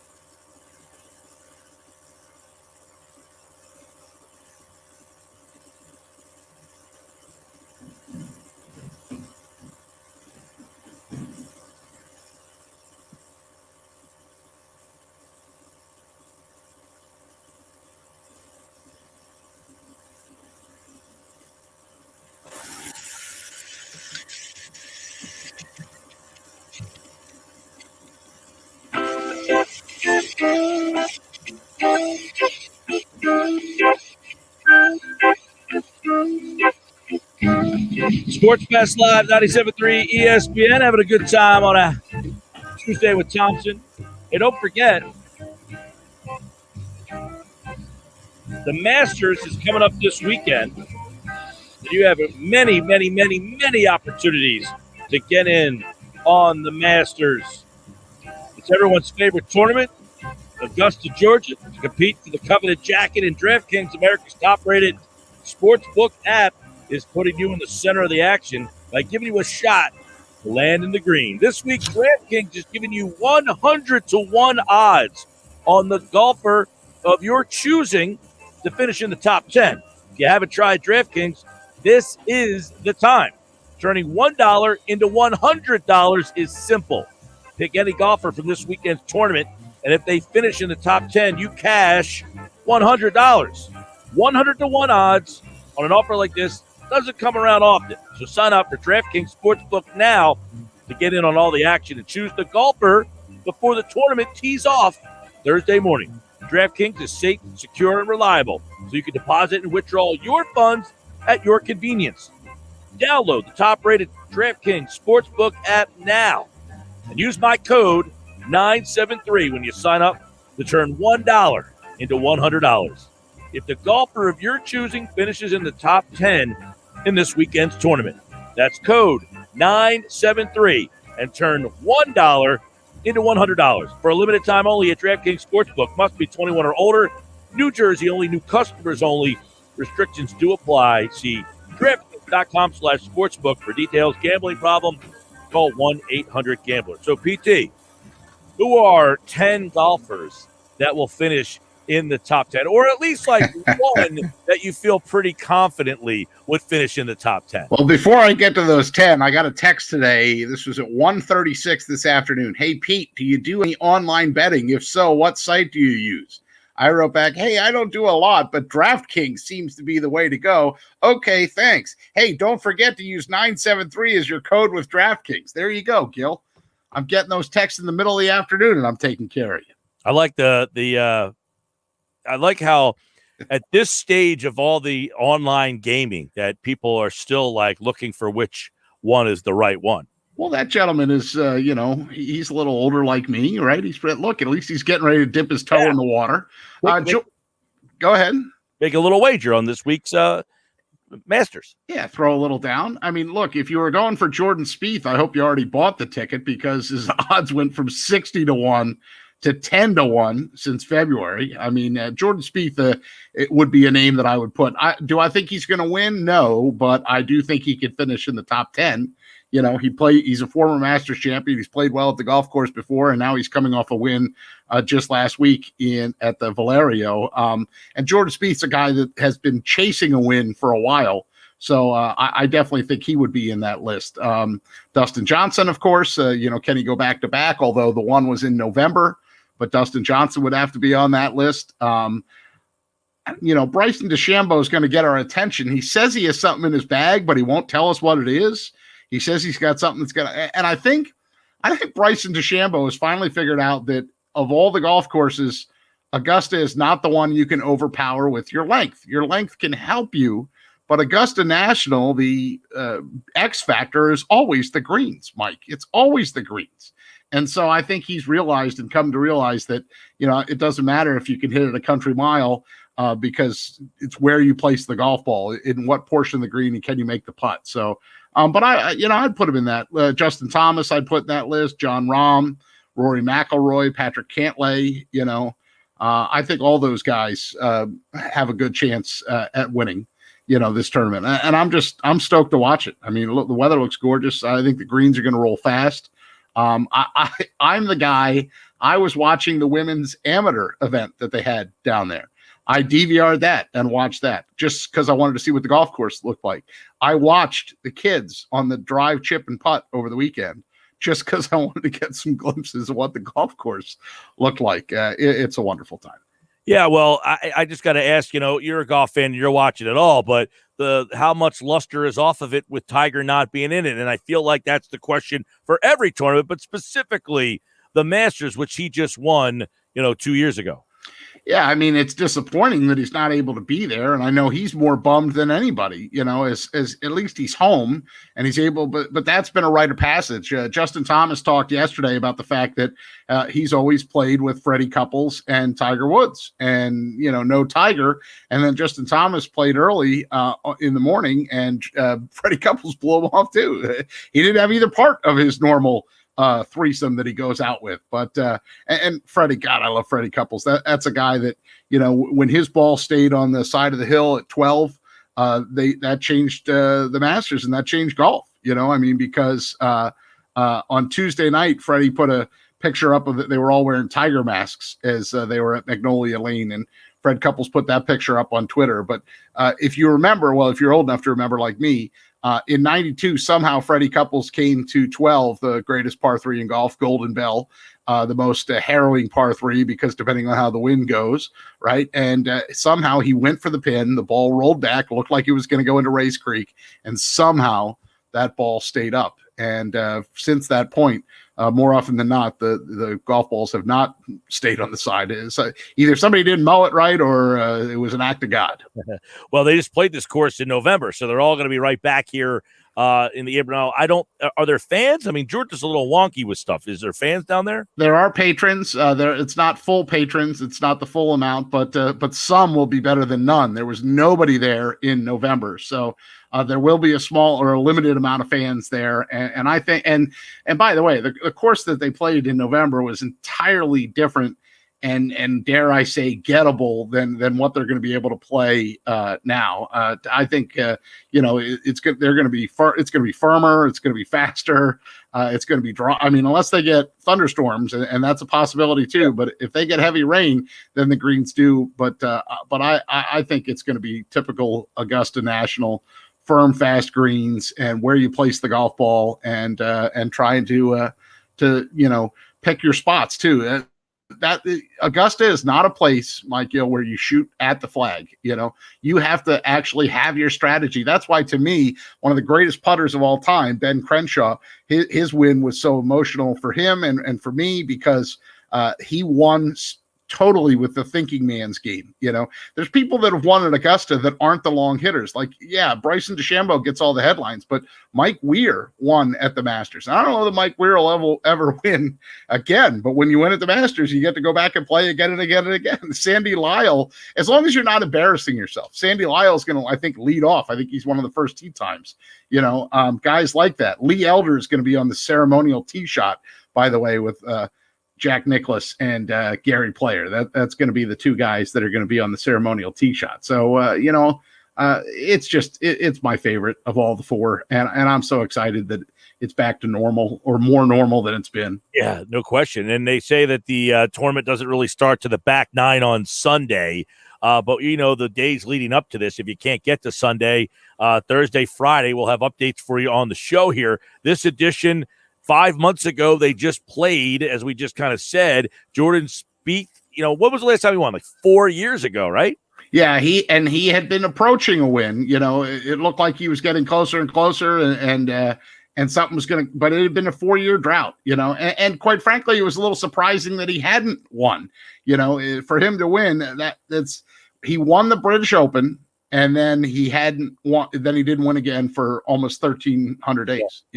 Well, 82 events. You got Spieth, who's back, kind of. I mean, he just won.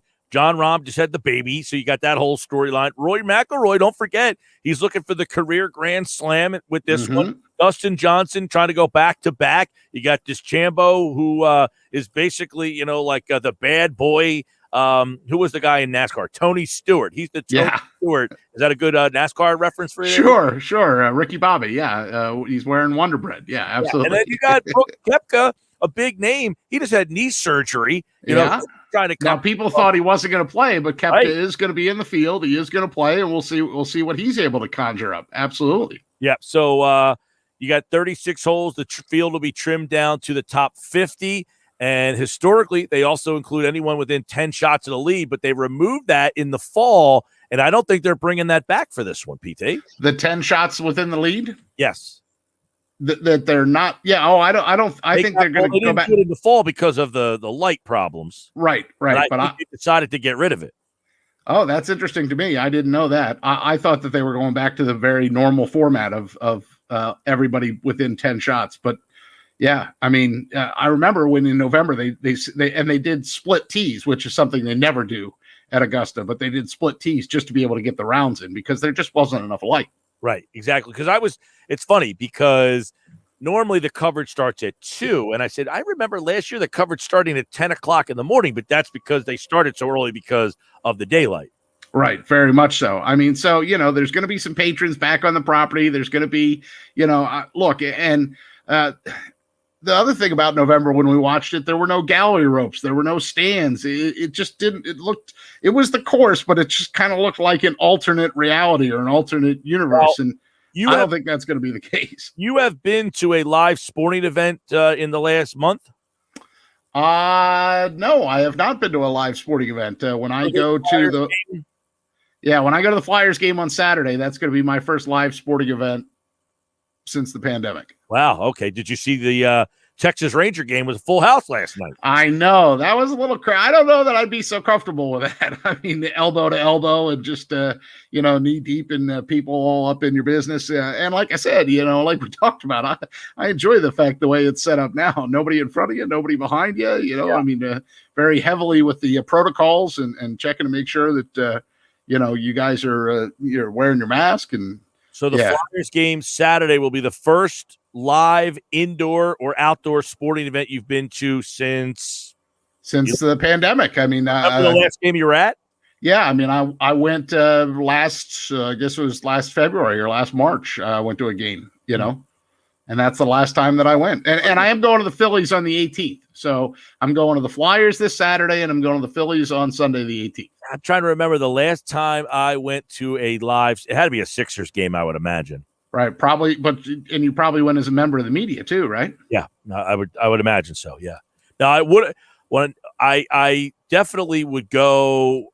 I would go to a game at this point, because of the way they have it spaced out. Like, the Flyers game stuff. I don't have any problem with that. The Phillies game, they're letting about 11,000 fans in there. I would be able to feel pretty comfortable doing that as well. So I like the fact that, it feels better. It feels different. It feels like things are good. But I hope, I hope everybody's being safe. That's all. Let me throw out one more name, Ian Poulter. Ian Poulter's never finished inside the top 5, but and he's only had 3 top 10 finishes. But Ian Poulter might be a guy that could surprise you. Don't be surprised if Ian Poulter shows up on your leaderboard on Sunday. Yeah, I know that for years and years and years, Francesco Molinari is a guy that I tend to like. I feel like he's a guy that kind of sneaks into these tournaments every now and then, right? He's like one of those guys that you just kind of always – you're like, there's Molinari's in this thing, right? I feel like a long shot name if you want to throw one of those in there. I'll give you another long shot name that I think how about give you well, Lee Westwood is the guy that's the waiting his entire career to get the major, to get a Masters. Lee Westwood's been around for a long time. He's 47 years old, but if Lee Westwood would be able to work his way in, that would be a heck of a storyline.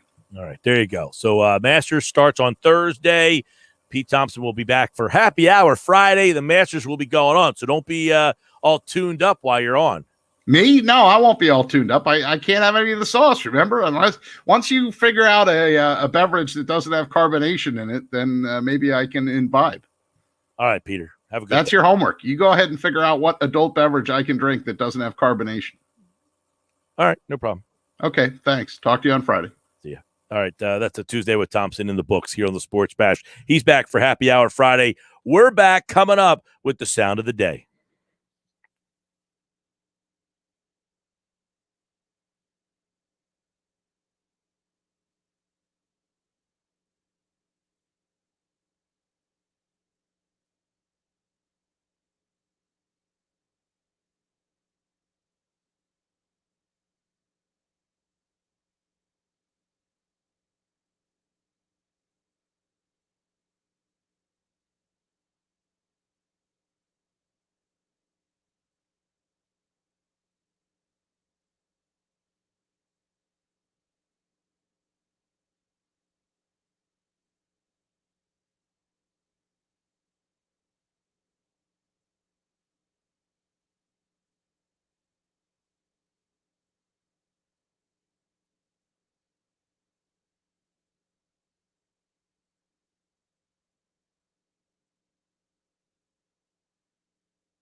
All right, time now for the sound of the day. These are the different sound bites that we found to be the most intriguing from our guests who joined us today on the Sports Bash. They included former NFL GM Mike Tannenbaum, Phillies insider Frank Klose, Tom Moore inside the Sixers. Geoff Mosher was on today for Football at 4. So here we go. We got a bunch of different clips that we can kind of throw your way. Let's start off with a Mike Tannenbaum spot with the Eagles trading down from number 6 to number 12. Think about this. Let's put this into context. Last year, Buffalo gave up a first-round pick to Minnesota for arguably one of the best receivers in all of football, and Stephon Diggs. To go back 6 spots, the Eagles got 2 1s. I mean, that's insanely productive for them, just from a standpoint of if Miami had taken those 2 first-round picks and said, hey, let's go get DK Metcalf. Hey, let's go get Michael Thomas. Those 2 1s may have yielded that sort of player. So for a team that has a number of holes that they're trying to fill, I thought Philly did a really good job. So he said he thought Philly did a really good job. He also started that off by saying, I don't know how anybody couldn't like it. We've talked a lot about that, but his mock draft included Kyle Pitts going to 12. If that happens, what he just said would be doubly true. Yeah, and to me, Mike, even if you wind up with one of the cornerbacks, or to me, there's a lot of ways this draft can go that you're still coming out winning. Because as we talked about earlier, you don't need to be in the top 5 or top 8 in an NFL draft to get a good, productive, Pro Bowl caliber player. It's one of the greatest lies of the social media world we live in, that people think you have to be this or that to get what you really need. Because at the end of the day, the NFL, great players can be found anywhere. There's no doubt about it. I just talked about it in that draft 2 years ago. You had 5 straight players make the Pro Bowl that were drafted, I think, 17, 18, 19, 20, 21, or somewhere in that range. Yeah. All in the late teens, early 20s, and Lamar Jackson was 32nd overall. He happened to win the MVP of the league. Yeah, Geoff Mosher was our guest. It'll be kind of interesting there how that 7, 8, 9 plays out. I think that's where the draft starts to take a turn. But if you're the Eagles at 12, still kind of dicey if you want a corner, because you've got Dallas ahead of you. You got Denver ahead of you. Got Carolina ahead of you. So if you want that corner, you may still be looking to with your eyes up there. Or you just say, hey, if those guys take the corner, that means one of those great offensive linemen fall, or a great pass rusher like Kwity Paye might fall there. So we said, the Eagles staying at 12, but the interesting part about the whole thing with 12 is if you want to move up. I asked him about, is there a player that if he starts to fall, the Eagles would move up for? How hard is it to move up this year with the Giants and Dallas drafting directly in front of them? Also, the fact that we know that teams like Denver are rumored to be considered trading up or trading down. Teams like Atlanta considering they're open to talks. I think we're going to see a lot more movement before we get to draft night. I don't think the current lineup right now is going to stay as put. Well, we know that 4 is on the board now. They're taking calls for 4. So we know that if you need a quarterback, you would be calling them right now. But the problem that I see with that is, how many teams are willing to move from where they are? How much have the ammunition to get from Bears at 20, New England at 15, Denver at 9 probably does to go up to 4. But Denver needs to decide, what do they really want? Because they just drafted Drew Lock. He's not a bad quarterback. You hired a new GM. Yeah, well, John Elway just drafted Darnold. Well, and John Elway just moved up in the front office. He's not even really the man in charge, quote unquote, anymore, even though he kind of is, kind of isn't. This ambiguity out there in Denver is ridiculous with George Patton being hired. So you got to wonder, what does Denver really think of right now? And, you talked about earlier, Mike, about these quarterbacks. There's no guarantee that these guys are going to work out. So if you're a team trading up and you're not getting Lawrence, Wilson, or Fields, how sure are you these other guys are going to work out? Half the reason why the 49ers like Mac Jones is because they think he reminds Kyle Shanahan of Matt Ryan. That's a very specific situation. All right, Geoff Mosher also joined us and said this. 20 years now, 21 years that they go without drafting a good, solid cornerback in the first round. And that's certainly a position that they absolutely have to address. So you don't draft on need, you draft the best available player. But here's the money question, right? How do you compare like an offensive weapon like Kyle Pitts, that numerical grading, versus a cornerback. Well, that was in response to when I asked him about trading up. Who would you trade up for? In other words, if Kyle Pitts falls and he's now at number 7, he's now at number 8, at what point do you say, wow, that guy's at 7 or 8, I got to go and do that? Or do they have a best player available on their board that's higher than him? I mean, there's a lot that comes into play here. And I understand where Geoff is coming from. Geoff believes that you go with best player available. Mike, I don't know, man. I think the best player available thing it's important, but I think that sometimes you just got to pick the guy that makes sense. You know what I mean? And sometimes it just makes sense to get the need covered if the guy is that talented. And to me, guys like Surtain and Horn are that talented. So you may have Pitts rated higher on your board than those two guys, but at the end of the day, if you score 30 points a game next year, but you're allowing 32 points a game, doesn't matter. You're the 7 and 9 Saints. Yeah, I mean, that's the thing is if you are moving up to get because you think that, okay, there's 2 corners and now at number 9, you think a corner could go, and at number 10 to Dallas, Detroit, maybe they both go bang, bang. Do you feel like you have to jump over to get the corner? Or do you say there's a player that we really want, Pitts, we want to jump. So there's a lot of maneuvering that could happen there, but it could happen with multiple players. Correct. A corner, a receiver, obviously Pitts, who we don't know really what to describe him as, an offensive weapon. What about an offensive lineman? I'm out on the lineman, but what if they say, man, Penei Sewell's dropped to 7 or 8. We want to get involved here. Or what if another team gets involved? What if Dallas or the Giants trade down? And then you have a situation with those two teams ahead of you out of play altogether. See, having the Dallas Cowboys and the New York Giants in front of you really clouds your it clouds your ability to be able to move. It clouds your ability to be honest about what's going on ahead of you because you know those teams so well. And they don't want to deal. They don't want to deal and help you out. No. All right, let's see if I can get one more here. But with Dwight Howard, I would say 2 things. One, he always seems to be kind of on the verge. He's an agitator. He's good at like stirring the pot, but there's a fine line he's got to walk. He got thrown out of those 2 games without Embiid, and really put him in a tough spot. So you have to watch that. And he's fine with the big centers, but he struggles sometimes with the smaller, quicker 6'9", what used to be power forwards who are playing center now. So I asked him about, in years past, the Sixers would make the playoffs, and if Embiid left the game, it was a dumpster fire. You could make a strong argument that they lost some series or some games in those series in those 8 to 12 minutes when Embiid was out. Is Howard the answer there? I think he's the answer for short periods, but not for long periods of time because of the fact that at the end of the day, listen, Howard can get you a double-double, but he's not the Dwayne Howard he used to be. He's been pretty good. He's been productive. Yeah, I was going to say, he might not be the Howard that he used to be, the all-star. Listen, I know he's on my fantasy basketball team. He gets me rebounds, bro. But in spurts, yeah, he gives you some good. He's been the best backup center they've had, bar none, in the Embiid era. All right, that's our show. Coming up next, it's game night. Paul Hudrick's in the house. He'll talk a little Sixers as they get ready for the Boston Celtics. That's at 6:20, so stick around for that. And, of course, tomorrow, we're right back here on the Sports Bash. I got Sports Bash Cash code word right now.